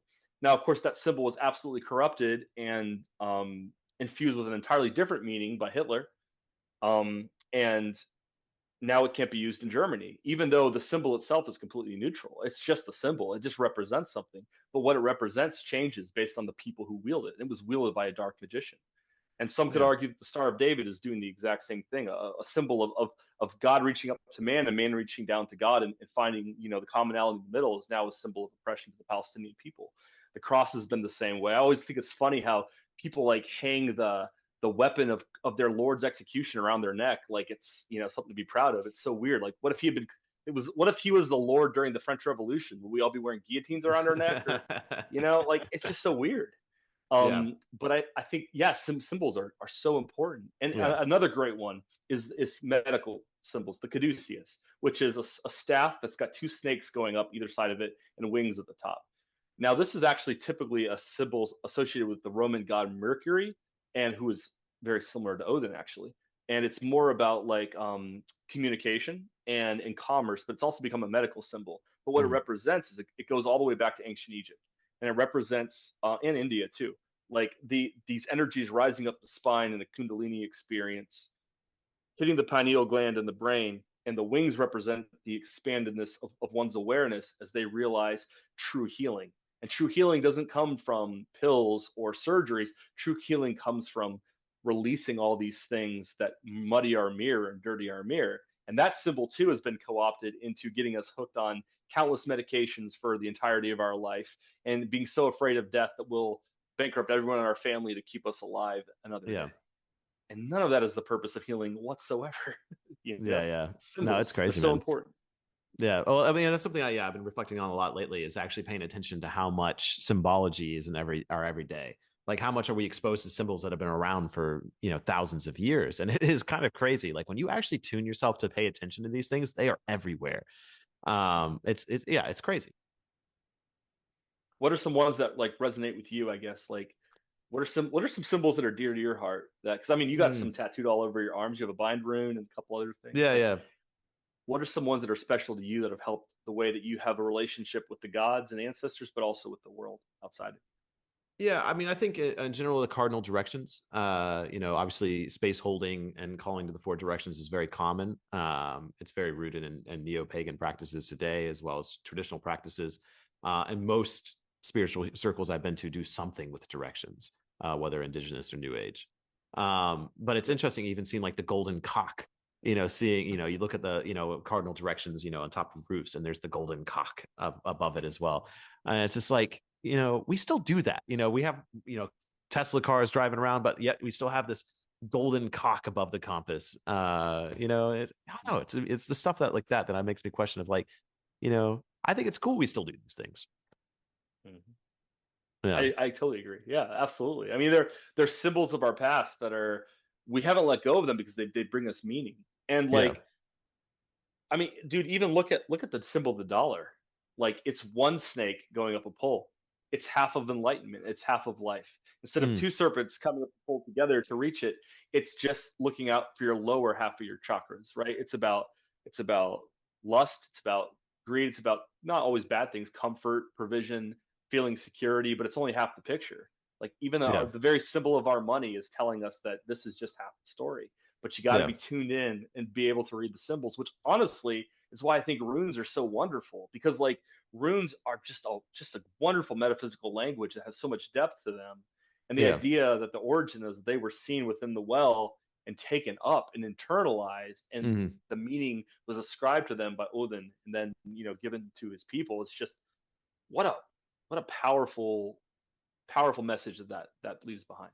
yeah. Well, and I mean, how many stories of the writing systems involve the gods to some degree? Like almost, I feel like every written language has a mythology that's like, oh, and then the gods gave us this, or the gods drank Yeah, this, and then they saw the letters, and then they transcribed them to us. Or even like the story of ayahuasca in itself. Like, isn't the story of ayahuasca like that the gods gave like a way for us to communicate with them, and they taught us the blends to create it in order to have these conversations. And it's again where you can put on the ancient aliens hat a little bit. Like, was there actually an original source that did do these things, or is it just our mythology of retelling tales, much like Noah's Ark? Yes, we know the world flooded at one point. Was it the entire planet? Probably not. But there was a flood in the Indus River Valley, and yeah, we are just retelling the story of how a bunch of people died and few survived. That we have a global memory of this event. yeah. And the reaction to that story is still driving the geopolitical systems of the world today. The whole conflict between the Arabs and the Palestinians and the Jews is will never end because of the symbols that they have attached themselves to. Mm, And to me, that's just wild that we can predict um, the next 500 years of world history based on the symbols that are currently in play. I mean, even Trump, like "Make America Great Again," his hat. Trump I think he is a very broken person, but I think he's a magician. He's absolutely a magician. And I don't necessarily even think he's a dark magician. I think he's a chaos magician. I think mm. he's a person with a Interesting. great Put yeah, that on a he's got a t-shirt, lot. man. No, please don't. Because then I'm gonna get banned or killed or whatever. What who knows what's gonna happen. They'll scout me for the remaining hairs I have left on my head. I'm not in this for the money, clearly. I'm just in this for the love of the game. But Right, right, right. as somebody has who has observed the field, like he he is a brilliant. He's brilliant at creating meaning, Mm, and he's brilliant at speaking spells with his mouth with these outlandish statements, and then letting the forces that be bring those to fruition, and mm, mostly for his own enrichment and benefit. Because again, I think he was a very unloved child, and I think a lot of his, like, who else wants to be president? I don't want to be president at 36. I can't imagine being almost 80 and wanting this shit. Same with Joe Biden. Like those who can't rule and lead themselves or find peace within themselves seek the dominance over other people to try to yeah. find that thing for themselves. He could buy everything in the world that he wants. He's got everything that he wants. He doesn't have peace of mind. He doesn't have wisdom. And so I think he wants to be this great transformational emperor figure so that people look back and be like, oh, yeah, that Trump was one wise dude. Mm, But you can't bullshit yourself. And right. but what he is he's a master magician, and he's very good at bending reality to his will. And I'll tell you what, I might not like the dude's policies, but I respect his skill. He's a great magician. So I'll give him Mm. that. Well, it's interesting you mentioned, like, what a magician is. I'm sure Trump would never use this terminology. I'm a magician. Maybe in his, like, when he puts his dark robe on and it gets together with his, like, Ooga Booger circle. I don't know. But it gets together with, with Joe Biden and Fauci afterwards. But, Yep. when They thinking do. about, oh, yeah, for sure. And like one of the things of Drinking the studying blood of ancient Jimmy mythology. Carter. Yeah. Oh my Anyway. gosh. Wow. The huge tinfoil out came out there. I'm being stupid. Yeah, yeah. And now I'm distracted thinking about vegan buttholes again. Anyways, um, Cruelty free there, my friend. anyways, what I'm trying to talk about is Finnish mythology here, Ben. So when That sounds like looking you're into, trying to think about finishing. oh God, I hate you. I know. I'm sorry. Edit it out. It's fine. No, All no, right, I go have to ahead. keep it in because this is like a 3 hour podcast. Oh yeah. Uh, this is why you Hey, wanted me to do this. kudos to you, the listener, for making it through all this. And if Yeah, if you're you made it here, through this, like, are you loopy like us?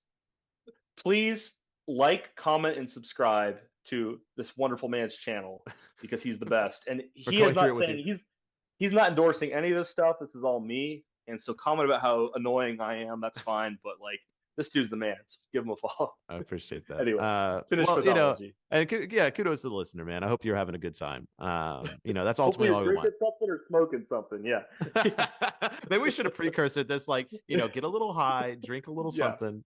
I did think about Sure. microdosing for this episode, actually. But I decided against it. Anyways, The sad part is I'm entirely sober right now too. So I just had a little bit the of sad Tulsi part. tea and that's it. Yeah. um, Anyways, with Finnish mythology and a lot of world mythologies, when talking about, and I've even heard mentionings of this in the Icelandic, is a lot of mentioning of magic is just the power of the voice. Yeah. Like one of my favorite stories in the Kalevala is, describes how this guy, like this mythological figure. I don't think it's Wainamoinen, and it's one of the other ones. And he just like bursts into this house full of warlocks, and then it's like, and then he uses the power of his voice to smite the warlocks and disintegrate them. And he just like going in and like gets to the last warlocks, and then like his eyes glow red, and he uses like the power of his voice to finish off the last of the warlocks. And there's a story of that in the Celts as well, as bards being so powerful that they could get entire armies to kill themselves, or Icelandic skalds that could use their powers in halls and things like that. So the power of the voice, I mean, it's the most potent magic in the world. It is. I mean, you know the word abracadabra, right? You know what that word means in Arabic? Mm-mm. It means with my voice I create. Oh, interesting. Mm-hmm. And it's very similar It's to Havava Kedavra from fucking Harry Potter. exactly right. It is. And I mean, when we think about it, dude, like we spells.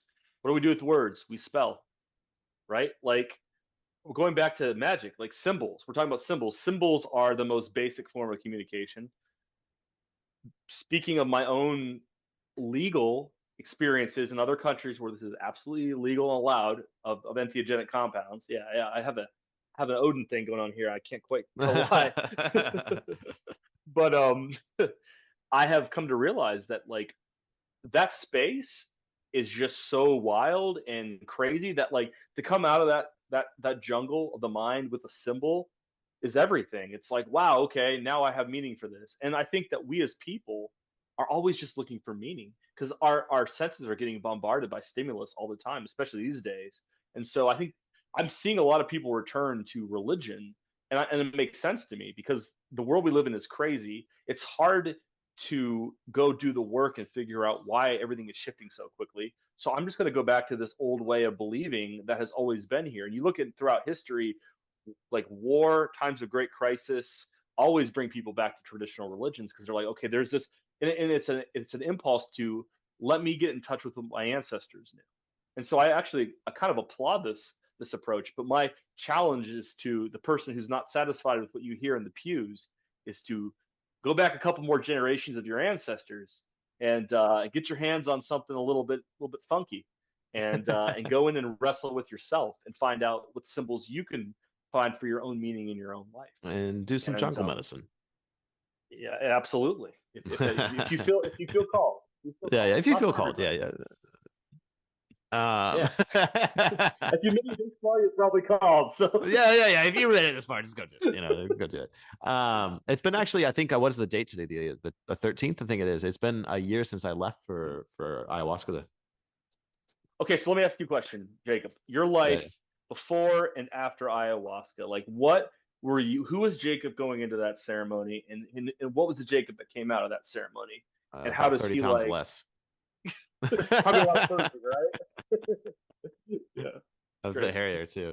Well, no, Mm. I think what we talked after my experience and stuff like that, and one of the Yeah, but things they I don't always know say is, yeah, yeah, that. yeah. Well, I just like I know I Yeah, told you some of this, sure. but people always ask like how ayahuasca was, and I always correct them and say how ayahuasca is, because it's Mm. not something that goes away.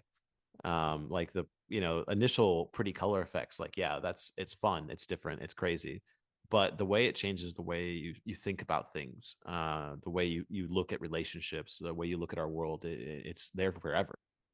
And I think that is what makes it so difficult.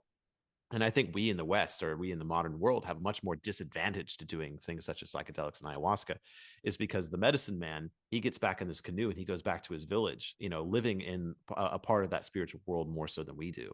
Whereas we had to hop on a plane and get back in line at Starbucks. I know, hopefully not Starbucks. I hope you have more taste than that. But my point stands is it's much harder for us to have this crazy psychedelic experience and then get back Mhm. into the matrix, because once the matrix has fallen apart and you've seen what's on the other side, it's so much more hard to plug back in, Yes, and you seek so much to unplug, but at the same time, just like that hero's journey, we have to Mhm. stay in and help others get We out. do. We do. That is so beautifully said, Jacob. That man, that's yeah, right on. It's almost like I've I don't know about you. I'm sure you have encountered this working with a lot of men, but I have seen depression levels amongst men. Meaning, there's an epidemic, a pandemic of meaning and depression Mm. amongst a lot of men right now. And I have I have made it my mission to be there to talk to anyone who Mm. needs. And that means you. If you're struggling out there in the audience, man, he's going to post my Instagram. Get a hold of me, man. I'll talk to you. Um, I genuinely understand what this feels like because I've struggled with depression my entire life. Being this weird, quirky, like eccentric, esoteric dude in a very black and white and terrified world is a lot. But I'm still here, and the reason why I'm still here, and y'all should still be here too, is because the game of life is not meant to be rage quit. You got to play it out to the end.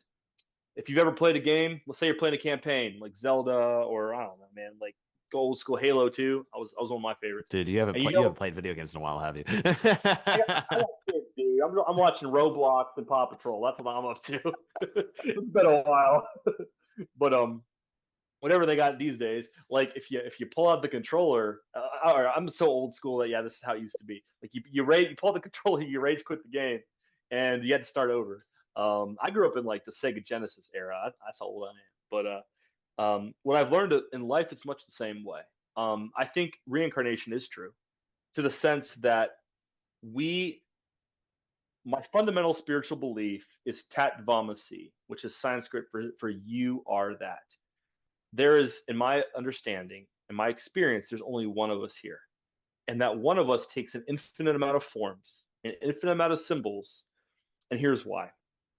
Because if you were aware that you were the only person or the only thing in existence, that would be existentially horrifying.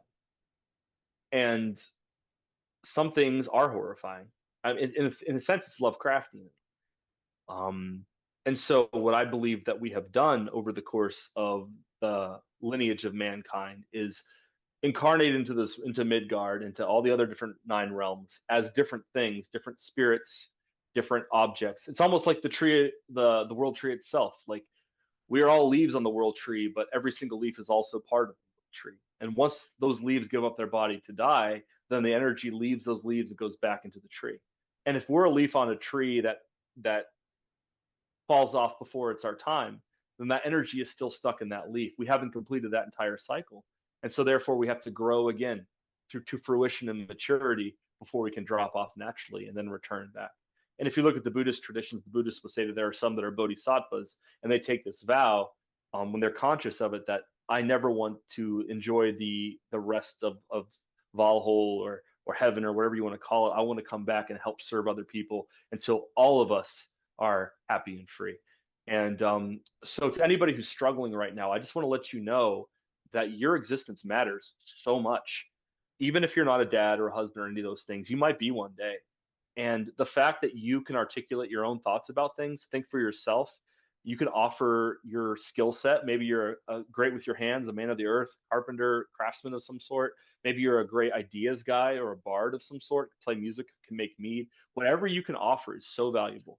And so my encouragement to you is to not rage quit the game of life, but play it to the absolute best of your ability, because that's what we're here to do. The highest form of our meaning to me is to engage in this life as much as possible and try to shape it to the reality of the vision that we see based on the love that we have in our hearts for ourselves, the forgiveness that we have for ourselves. And then that mirror is turned out to other people and saying, how can I offer that same freedom, love, acceptance, and peace to other people I meet too? So Yeah, beautifully said. And obviously, it goes without saying that, anyone watching this, this applies to you as well. As we are in a loneliness epidemic. We're in a depression epidemic. So many people, just like in the military, number one killer of soldiers in these days is suicide. yep. And that is, to me, that is the craziest statistic. Is how much suicide there is now in this world. And at times we can see why, but the answer can't be to give up. And that goes on both sides, for people feeling that way or for people looking at the situation. Is we can't give up on one another. We're all here. We all are those bodhisattvas that all need to stick around and help each other through to that other side. Um, and I think that is a good segue into a question as well, which is, what is enlightenment to you? I mean, I wouldn't know. But I think what it recognizes to me is to no longer have to ask myself if I'm enlightened. you know, It's the age-old parable. and to no longer say that I'm enlightened to myself, because I have said that a time or two. And as spiritual teacher Ram Dass once says, he's like, if you think you're enlightened, spend a week with your family. He's absolutely right. Okay, No, so what is 100%. enlightened? What I think, okay, so but to give an actual answer, enlightenment means two things. Light is integral to both of them. So first of all, you got the light from the candle here, right? So like enlightenment is being able to see what is as it is clearly. And that to some people might sound like awesome, but it's also, some people describe it as sad, because once you see what really is, then like you know what's there, you know what you're playing with, and there comes a great responsibility. Number one, you could take what you've learned that we've talked about earlier and mask that and try to sell it to other people, or give yourself some sort of great spiritual power by like, I have the one truism that's going to get you there. um but any wise person doesn't force what they see on other people, but invites them to look for the same thing. And there's a big difference between that and proselytization. So enlightenment, in one sense, in my understanding, means to have our mind to be clear, have that mirror be clear in us to see the pure emanation and reflection of what is. But number two, enlightenment also means to lighten the load of existence. Like we carry so much trauma, guys. Like we carry so much things we're ashamed of, so much things that we've done to others, so much that has been done to us, addictions, anger, unforgiveness. These are things that weigh us down in a spiritual sense. And as we walk through, it's like rucking the path of life and putting on a weighted vest you don't need to carry. I think enlightenment means letting go so that what we carry and who we are becomes lighter. Like my shaman friend told me, he's like, any great spiritual man is like a bird.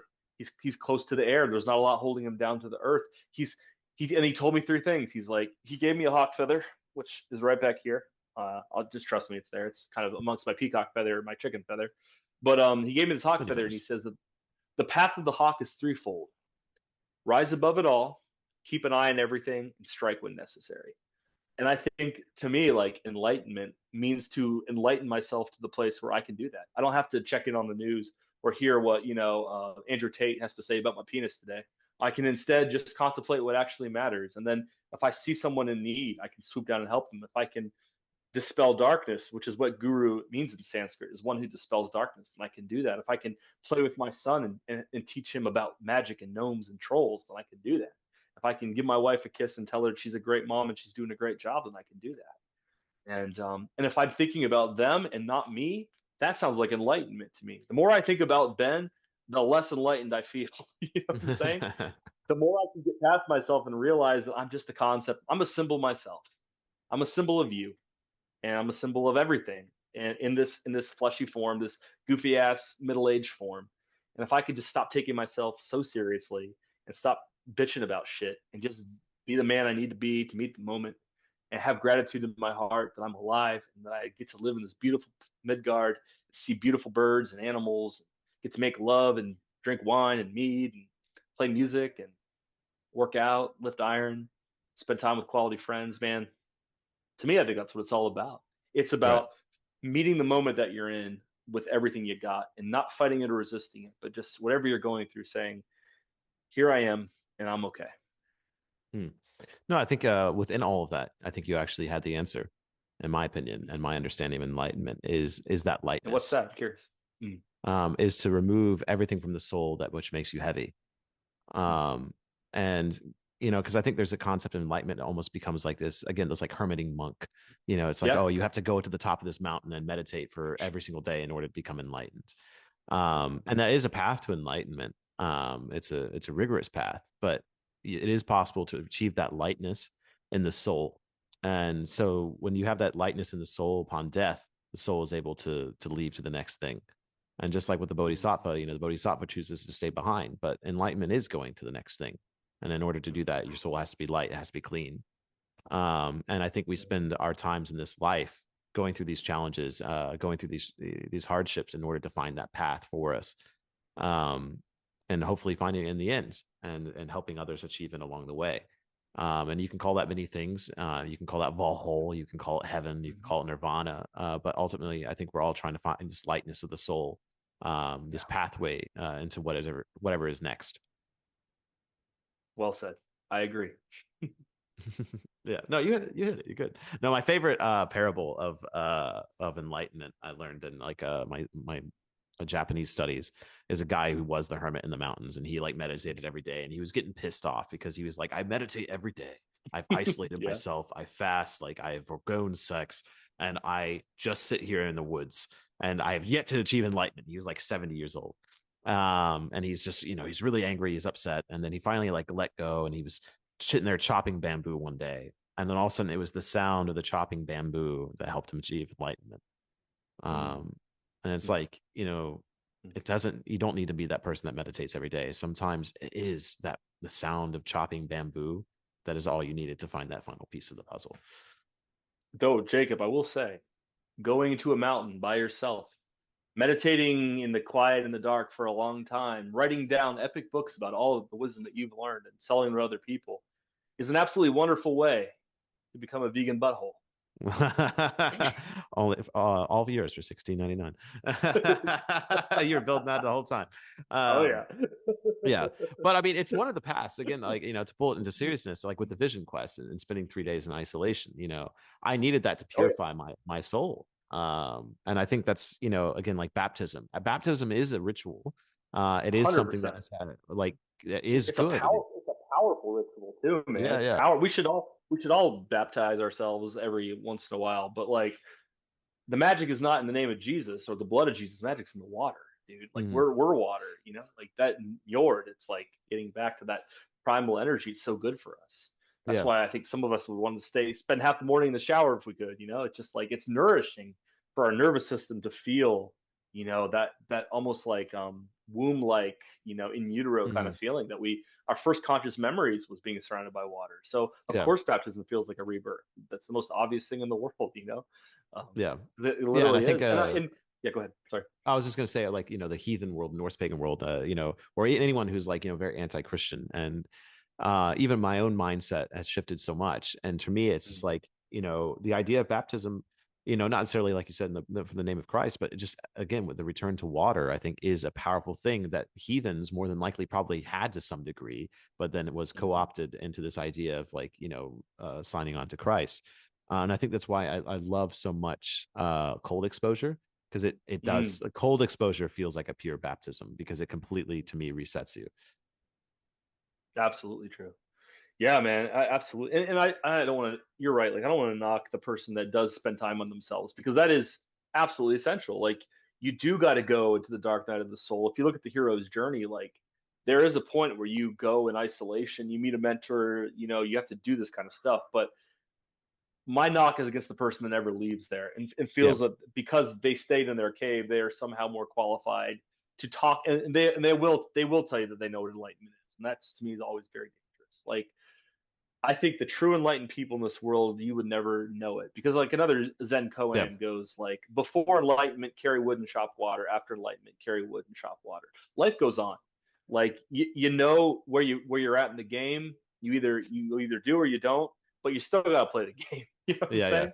But hopefully, whoever is enlightenment can bring that awareness of the game to the way they play the game and then play it from a place of lightness and enjoy yeah. and happiness for other people. Yeah. Yeah, and by no means I'm telling the story to be like I achieved enlightenment, but it's something that I do feel with lightness of the soul. Like Yeah. today, I took a walk in the woods by myself, and no aim. Like I was just like, I'm going for a walk in the woods. It was really snowy here, so there was lots of ice, and I ended up on this hill, and there was lots of ice going down. And I just felt like a kid again. Like I was having so much fun going down this icy hill. I'd slide up a little bit and I would laugh. And, I was kind of laughing and I heard the birds and I felt like, oh, the birds are laughing with me. And I just had this like super lightness and I was just having fun. I'm this 30-year-old guy just like in the woods laughing to himself, going down like this ice slide, basically. And at one point, I slip and I just fall and I just laugh and I just have a great time. I fell on my ass and and I love making fun of myself. Good. And it like You when you're should. in this mindset and this lightness of the soul, I was walking back to the car and I actually kind of lost my way. And I saw this super fat finch just land on the tree Mm. in front of me. And he had been kind of following me the whole time. And I looked at him and I was like, oh, hello, my friend. Do you remember where my car was? And then it looked at me and then flew over my head and it landed on a branch behind me. And it looked at me again. And I, was like, are you showing me the path to my car? And then it leapt up, and behind where the finch was sitting was the distant reflection of my car's roof. Mm. And it's just like, did this happen? Was it coincidence? I don't know. But because of the lightness of that moment, I could have, if I wasn't light in that moment, I would have never had that. And so, yeah, I think a lot of spirituality, a lot of these tools and techniques are ways to try to achieve that feeling of connection with the universe. Can I ask you a question? In your training, I'm sure this has happened to you based on leading rituals and working with folks. Like, have you ever felt that there has been some magical things that have happened as a result of what you have done in the physical realm? Oh yeah, for sure. Yeah, exactly. Yeah, as far as like nature reacting. Hmm. Oh, But 100%. also, but maybe even people reacted a certain way, or things were changed in people too. Have you ever experienced that as well? Like Yeah, I would a say so. transfer. Yep. I have too. Um, Hmm. yeah, I think it's hard to give a specific example, but because I think it is a very passive process at times. But Yes. this work, it does change it. I mean, I remember like the first time. I was like anyone else. I was, struggling with my weight loss journey. 230 was the highest I ever got. And I remember struggling so long, going to the gym or changing my diet and keeping track of that weight loss. How much weight did I gain? How much weight did I lose? How many people, get wrapped into that? Almost all of us. And then when I went on this journey and I started, trying to just find me and stop worrying about that, I'll never forget. I looked in the mirror one day and realized how much I had changed. And it was Yeah. like, holy shit. Like, Yeah. how did I not notice? It took me like That's 8 months of doing this before I looked in the mirror and was like, holy shit, who is this person? That's right. Um, yeah, and that's Well, that was. that's the way. It sounds like that's. I mean, you're lightening your physical load. You Yeah, know, yeah, like that helps. that's the point. Like, I have some crazy mind blowing things have happened. And what I've learned is that Ben isn't taking credit for any of that. It's like you got to have that lightness with yourself too. Like amazing mythological things could happen, and you just kind of almost have to let it go and be like, all right, whatever, on to the next thing. Yeah, It's dangerous whenever, and in the West you see this all like, oh, Joseph Smith said all this stuff and all this, and then it's like something becomes calcified around that yeah, person.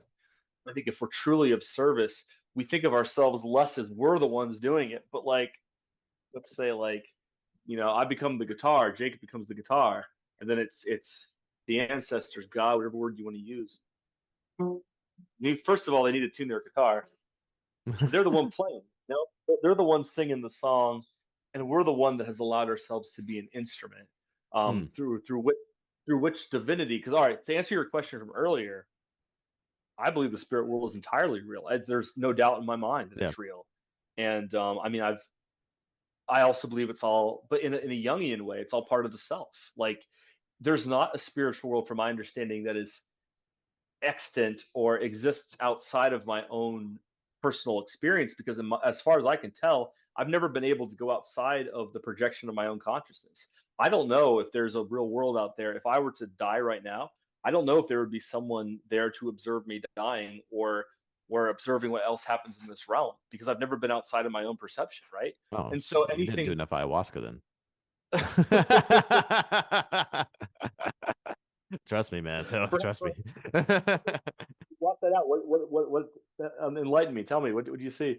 Well, no, I think I told you like that when I went to Mimir as well, essentially, and I had the man in the poncho in the vision like ask me to give me his my eye. I told you this, right? Yeah. Yeah, yeah, but yeah, put my eye in the pipe, and then he asked me to smoke my own eye, smoke my own vision, and it's through smoking that the portal of the other realm opened up to me.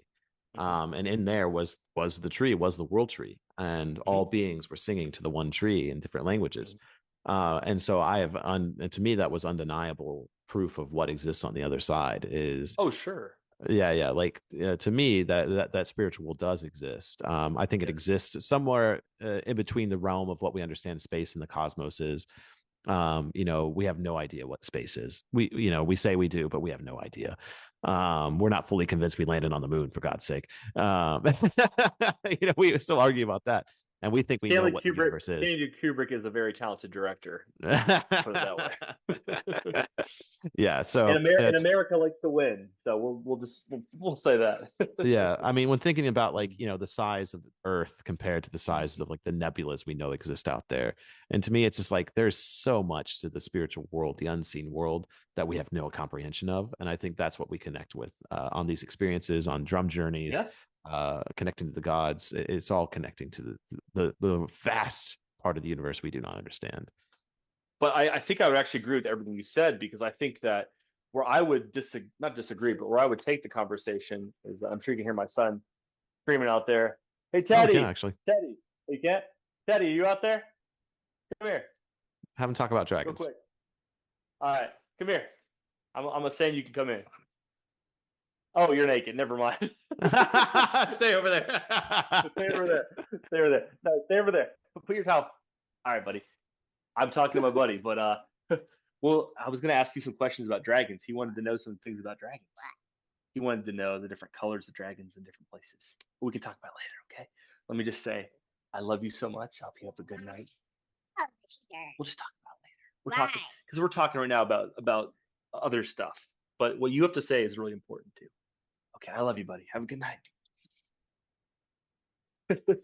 Well, we almost had a guest interview there, but so I think again, I would say the difference is that I believe that we identify ourselves as the leaf on the world tree. Hmm. But if the world tree is a metaphor for everything that exists, what we truly are, like where does the leaf end and the tree begin? Where is the separation? If you follow that thread all the way through, the leaf becomes the twig, which becomes the branch, which becomes the limb, which becomes the trunk, which becomes the roots, which becomes the earth around it. Like everything is tied together.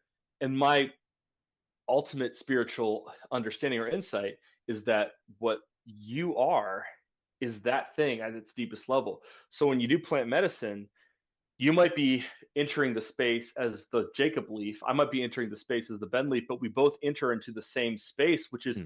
both of what we truly are on a deeper level. So yes, the spiritual world is very real. I almost look at it as like the earth, right? So like if you have the sphere of the earth, the material world is the crust of the earth, where everything is cold and hard and solidified. But the deeper you go inside the earth's different levels of crust, you come into the molten core. It's all the earth, but our experience, we don't even acknowledge that we are also a part of this core, this molten core at the center of this planet, because we never dig that far deep. But when we do the work of either psychological depth or plant medicine, we deeper understand what we are, and not just having this experience on the external side. Anyway, again, that's just my conjecture, but Yeah. I would agree with you entirely that yes, what you saw is real because it's a part of you that you're normally not able to access, I guess. Mm. So, Yeah, I guess I do. I'm not big into like astral projection per se, like at least that terminology. But I think also, in the non-psychedelic sphere, for as like drum journeying, yeah. and doing. I'm assuming you've done stuff like that, right? Like Oh, yeah. doing power animal work and things like that, and Michael Harnerisms. But to me, that is very much elite. It's not just the consciousness, because my experience doing it for others and not just journeying into the self, but journeying into the external to find other people's power animals or finding pieces of their soul. Like we're clearly leaving what we are, our spirit's leaving this, and then some part of it is going out and interacting with whatever the spirit world is. And so that's why I think I'm not inclined to say that the spiritual reality is as internal. I think there is Sure. a very large external spiritual reality as well. But I would say to that no matter where you are, there is an observer observing what's happening, correct? Oh shit! Now we're getting Inception, bro. Exactly. That's right. So the question becomes, who are you? Are you this body? Are you your feelings, your thoughts, or is there an observer in you, as there is in me, that is observing all things? And so, is what all things that we observe, is that what we are at the end of the day? I mean, I don't know. We probably needed to have a warning for the people who did watch this high. Like, well, you need to like have a moment before you listen to that one. Yeah. Uh, I get to like eighth grade, like 420 here, I guess, a little bit with it, but like yeah, yeah. that's been my experience with like Mm, high level working with psilocybin and DMT and ayahuasca, is that once you get past the bardos, the different realms of theater, of the different symbols, the different gods and archetypes of that condition and control the material world, you arrive at this place where it feels, at least in my experience, it feels both incredibly alien but also incredibly familiar. And it mm, almost feels like the place that I go to after I go from waking consciousness to dreaming consciousness, which some people would say is the astral world. It's just the dream world. It's where we work out the projections of the physical world in this more astral space.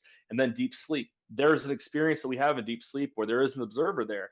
We just are not aware of that. And I feel like I have made my way through that mandala from the outer ring into that place of deep sleep, but been aware to perceive it mm, and realize that, man, this has just been me this whole time. And I'm normally just not aware of this, but when I'm no longer conscious of the physical world, this is where I go back to. And to me, it's been jarring enough to cause me to really rethink my cosmology and wonder, like, I think when we're all in deep sleep, we're all going back to the exact same place.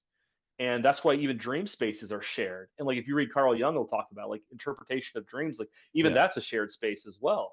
But the physical space is both a shared space and also a very dualistic, separate space Mm. too. Well, So I I, think I would argue. Yeah, go ahead. Go ahead. Oh, I was just gonna say, ultimately, I think the answer is both. Like with many things, Mhm. it is the internal, it is the external, it is as above, as so below. Like it is all these Yeah. things. I Just like agree when with I that. say, like, to me, it's like the gods are both real and not real all at the same Yes. time.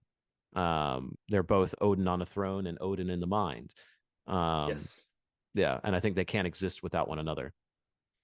Exactly. I think my main contention, the way I'm making this argument, is against like Abrahamic monotheism, which assumes that there is a distant, distinctive God that is separate from us. And even if you look at Norse mythology or Norse paganism from the traditional perception, it was the idea that like we descended from the gods, so Mm, they're a part of our lineage, they're a part of our story, our mythology. And I the think aliens, that's yes. hinting, yeah, the aliens, or it could be aliens. Yeah, it could have been like Pleiadians coming in, like some like I don't know, like long ship Oh starship gosh, the thing, and Palladians, man. I've yeah, for some people getting me on the Palladians. I'm like, bro. yeah. And then you get certain leftist YouTubers giving you shit for that. So we're not going to talk about that. But Oh yeah. um, I don't buy into Just all that stuff. But yeah, whatever, it is what it is. yeah. But yeah, as far as the on that as well, I think the reason the position I'm in is I think one of my problems with things being uh internalized with the self is that's one of the things I think can breed narcissism is when we Uh-huh. think so much of the self, it's all the internal journey, it's all me. I return to source, which is me. Is Mm. it removes our ability to connect with others on a personal level because we think it too much is the self. Well, it's okay. So again, it goes back to definition of terms, right? Like you Mm. were talking about. You're right. So it's almost like the bell curve. Like it's all about me. It's all about the self. And then like those memes where it's like the bottom, and then there's like the Yeah, yeah, median yeah. where it's like at the average where it's higher up, and then there's the other side. Like on one side of it, it's like, oh, it's all about me. It's all about the self. Therefore, I can do whatever I want. Then the middle thing is like, oh, it's all about crystals and chakras and medicine journeys and ancient Yeah, yeah, wisdom and yeah. all this different kind of stuff. And then the other side, it's like, oh, it's all about the self. But the difference is, it's not about the self as in me. It's not about the Mm, egoic self. I would say there is only one self ultimately. And the ego exists to make us feel like we are in competition with each other and that there has to be a ruler and a winner. mm, When I believe that no, there's only ultimately one self, and that self is the only thing that exists. So conversely, instead of being narcissistic, if that was true, then if I heal myself and love myself, I have no choice but to recognize that everyone I come in contact with is also just a reflection or an emanation of myself. And therefore, I must give them the same medicine with which I gave myself, which is the idea that a shaman can only really become one if he's first a wounded healer. He has to heal his own self first. mm. And then he can go out and see what's wrong with other folks as well, because we all have a similar journey in the sense we like the hero's journey applies across cultures, across people, because we're all seeking the same thing from life. And again, this is just my perspective on it. Yeah, I'm yeah. not saying this is true. I'm by no means an expert or a scholar, but this is my own intuition, and years of study has Yeah, kind of yeah. brought me to this understanding. So Yeah, and I think again, the I think for the most part, I agree with you. I think it's just the terminology is again what we're mm-hmm. coming to, because if we shifted what you're saying with the self, which is spirit, I think Yeah, ultimately, there is my favorite is great spirit. me I too. don't, to me, it's like that's what ultimately we're all trying to get back to is great spirit, and we all are made up of great spirit. Yes. And so in that terminology, yes. And I think, I do have that personal disconnection from using the term self, because I think by using the term self, we allow narcissism to be bred, Mm. because people misinterpret the self. And I'm not saying Sure. that's you. I think when we just communicate with others is they end up on the wrong side of the bell curve by the use of the term self, is my opinion. And that's why I specifically chose the word self, because I'm trying to take back the power of that symbol in this conversation. Fair enough. Fair enough. Yeah. Yeah. And say No. that no, Yeah.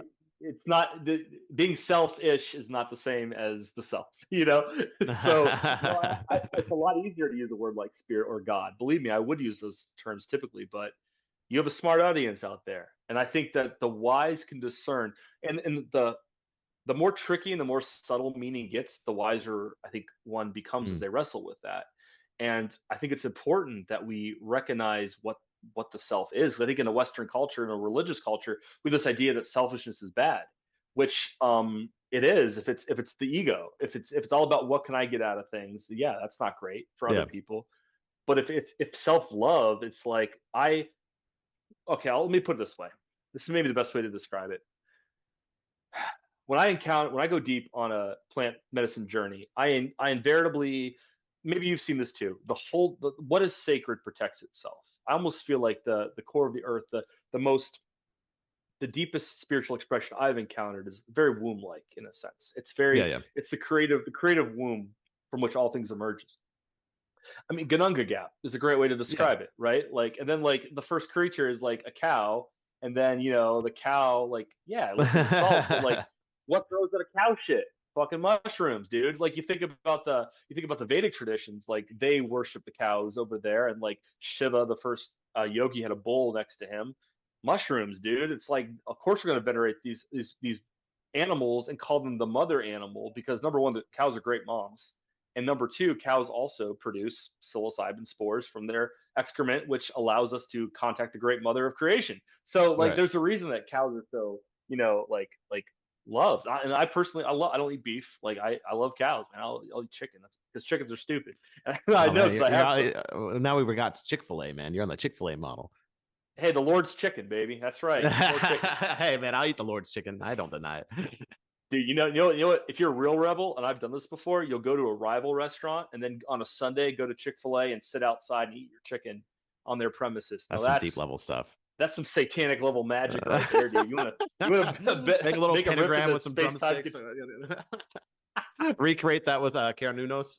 You have like a drumstick in one hand and like a mac and cheese bucket. We need to make Dude, that. annoy people's foreheads with Chick-fil-A sauce, exactly, and that's it. Hey man, the Chick-fil-A sauce is a blessed thing.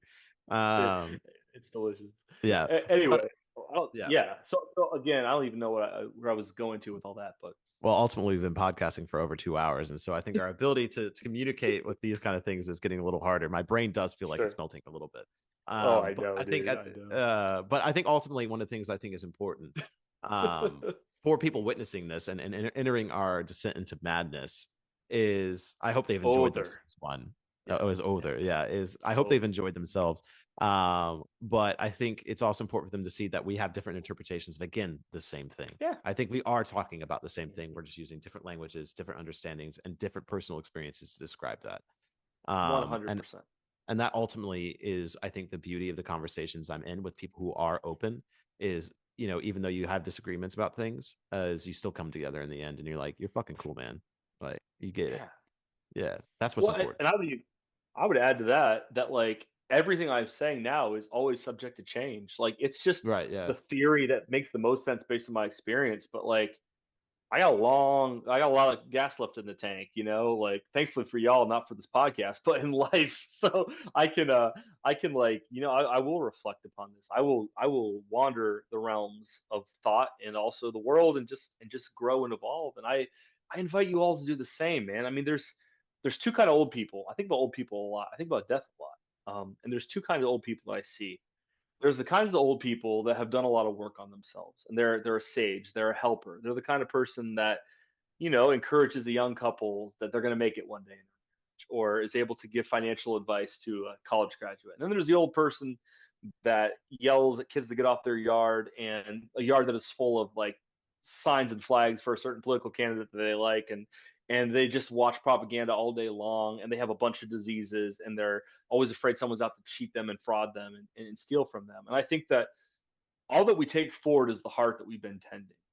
And I worry about my country. I mean, this is not where I want to live necessarily, but this is where I live. And this is where I'm going to continue to live because this is where I'm at. And I would love for us to be more like the old wise people that care about the generations coming up, that look out for them, look out for each other, and less like the ones that are still getting into stupid fights and ramming their golf carts into each other down in some retirement community in Florida because someone brought Bud Light to a Republican convention or whatever. Like that's just so Yeah. stupid. And we got to let all this nonsense go as a people. And we got to say, what is the thing that we have in common? And in America, it's life, liberty, and the pursuit of happiness. Yeah. Like, live the life you want, be free, do what you want to do as long as you don't harm yourself or others, and ultimately be happy. And if we can Mhm. do those three things as a country, we'll be all right. So Yeah. do it. I want you to do that. And that is why your son's named after Teddy Roosevelt. Hell yeah. Theodore. Old Theodore. So I That's think it. this is a good coming together point for the final question I have Okay, for sure. you for this podcast. What is something someone can do tomorrow to start living a more spiritual life? Hmm. Hmm. Breathe. Like really breathe. Like Yeah, take it in. let it, yeah, take it in all the way to your belly. Let it fill up your chest cavity like a big balloon, and then let it all out. And when you do that, breathe in all the good that you see in yourself, and let every inhale affirm the things you love about yourself and the things that you love about your life and the people in it. And every exhale, imagine that all the things, all the shame, all the things you don't like about yourself, all the stuff that people throw in your mirror over your life, all the things you don't like about your neighbors, your country, your world, just let that go, let it out. And in doing that, we recognize the only thing that we really have and the thing that we take for granted the most is our breath. If you're breathing, anything on top of that is you're not entitled to it. It's a privilege.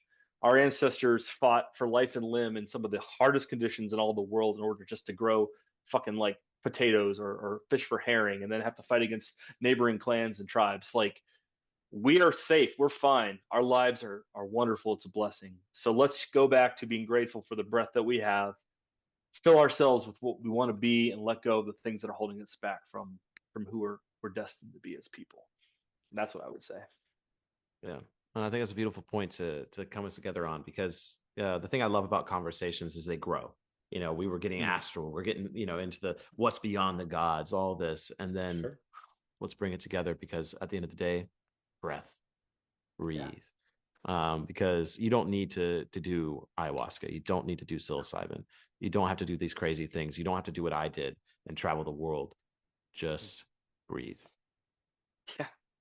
But it's pretty cool to do all that stuff. It is pretty cool to do those other things too. But you can have very similar to access to those things and those experiences by studying the breath, by studying meditation, Yes. by studying fasting, cold exposure, all of it can help you.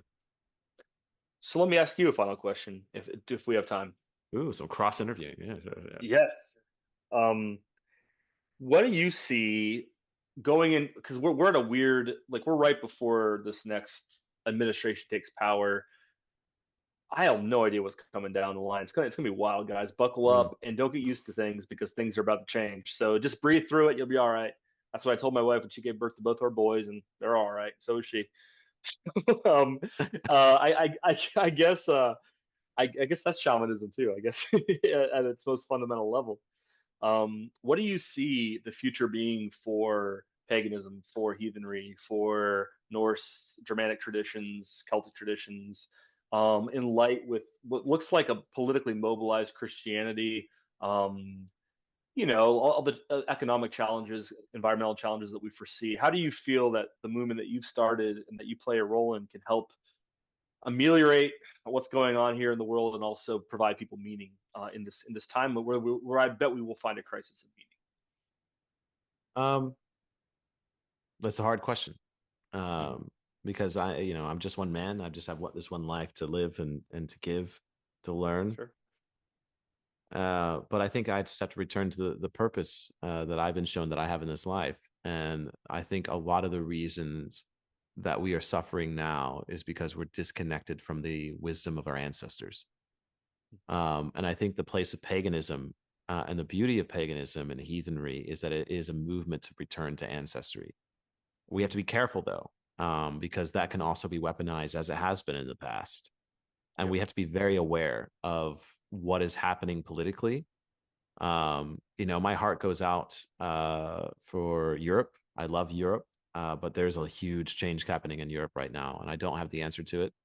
Uh, on the positive side, there is a call to return to tradition. I think tradition is very important, but then of course there are the wolves that want to weaponize that and use that for hate. And I don't agree with that either. But this positive movement of, hey, who are we? Who were our ancestors? Who were the English? Who were the Germans? I think that's a beautiful thing. Let's find out who our ancestors were, what wisdom they had to teach us, and let's embody that for good, before people try to weaponize it for evil. Well said. I heard a saying one time that says that tradition is not the worshiping of ashes, but the passing down of fire. I think what you're saying, Jacob, is very true because you look at the monoculture that's being made in the world where the same five corporations own all the companies. Everyone's on the same, apps doing the same things. We're becoming more of a monoculture, but not in the way that's helping us all collectively. It's a way that benefits the people that are trying to exploit as many people as possible to make as much money and gain as much power as possible. But what you're saying is kind of the antidote to that. It's recognizing that the earth is a monoculture of a million different cultures. Just like there's no one variety of bird or animal, there is no one culture, and there is no one supreme superior culture. Absolutely not. Let's say that right there. All cultures are wonderful and amazing and incredible because they're trying to tell a story greater than that culture. But that being said, there also is not any shameful culture either. Just because people have subverted the symbols in the past and used those symbols for bad doesn't mean that symbol is bad or that culture is bad. What matters is who the culture's in the hands of and how they work Mm. with that symbolic set. And to that end, Jacob, I think of anyone doing this work, you are well qualified to handle the set of symbols. And I think you have done so in a very wise way. And to that, I give you honor. Thank you, brother. No, thank you, and thank you for always being so kind to me over the years as well. Always being supportive. Even when I haven't always seen the best of my work and myself. So I feel in a really good spot, and I do. I look at this world and I have hope. I don't know if many people do any of these days, but I genuinely do, because I am seeing the shift. And I was talking about this with someone the other day. We're talking about AI because that's the topic of conversation these days. And what does It is. AI mean for us? And I find that most people have a very doom and gloom feel. Like, I don't think it's going to be Skynet, but it's been something that we didn't predict. But one of the things I said is I think AI is going to make us more human, because Mm, as AI starts to make more music online, as it makes more art online, we're going to mm, desire live performances again more. We're going to mm, desire real paintings because we can prove that it was made by a human. And so I think we're going to see a revival, a renaissance in human crafted things, because that's what we're going to place real value in. And I think that's what we want anyways. Like, if you want to listen to the AI created diss track on your Spotify, go for it. But what mm. we're going to find value in is the someone that spent their life learning the cello and the symphony. I think we'll appreciate those things. 100%. And dude, I've had this conversation a lot with people. I'm an artist for a living, so I make art. And like AI makes art, but what makes art? What makes magic? I mean, art and magic are very similar. Like, and so is music. Any shamanic practice. It's not the practice itself. It's the years of struggle, sweat, doubt, faith, trust, craft, honing in that craft that goes into that container that makes it special. And AI has none of that. It's a very well frosted shit cake. And I think people would rather eat a plainly frosted, nutritious cake. And that's what artistic people can bring to the table too. I think too, I'll add to this too, Jacob, that like I mentioned earlier, I think Trump is a chaos magician. I don't think he's good or bad. I think he just is. He's an elemental force in a lot of ways. He's a lot like a Jotnar. He's very Mm. much a Jotnar. He's a chaos giant. And yes, I think there's going to be the pieces on the board will shift. The world is going to change, and things will never be the same again. And yes, on one hand, that can be terrifying. But what you said earlier gives me a lot of hope. You said, "I have hope for the future," and what it takes to be a good man and a good leader is to not let that flame of hope die. It's to look at the situation that we see in front of us and say, okay, I can work with that. How can we take these pieces that we see before us and build something special for the people that matter for us? How can we navigate these changes, and create and carry on and create something new? And I think it's going to take, and I say this to everyone in the audience as well, y'all, you keep that hope too, because your world's going to get rocked. I'm just going to tell you, things are going to, all the safeguards that make you feel comfortable they're going to go away. In a sense, this is Ragnarok. Let's be very real in a lot of ways. The world that we know it is changing, and the gods are at war with a lot of things in the world right now. But Ragnarok is part of a cycle. And at the end of the cycle, there will be something new. And it might be extreme and catastrophic, or it might be more subtle. But either way, it's he who has courage and honor in his heart, and he and she and they and whoever it is that has that stirring of the ancestors to to carry that torch into the future and to also pass it down to who's coming next. We're the ones that are going to take the future. So don't lose sight of that.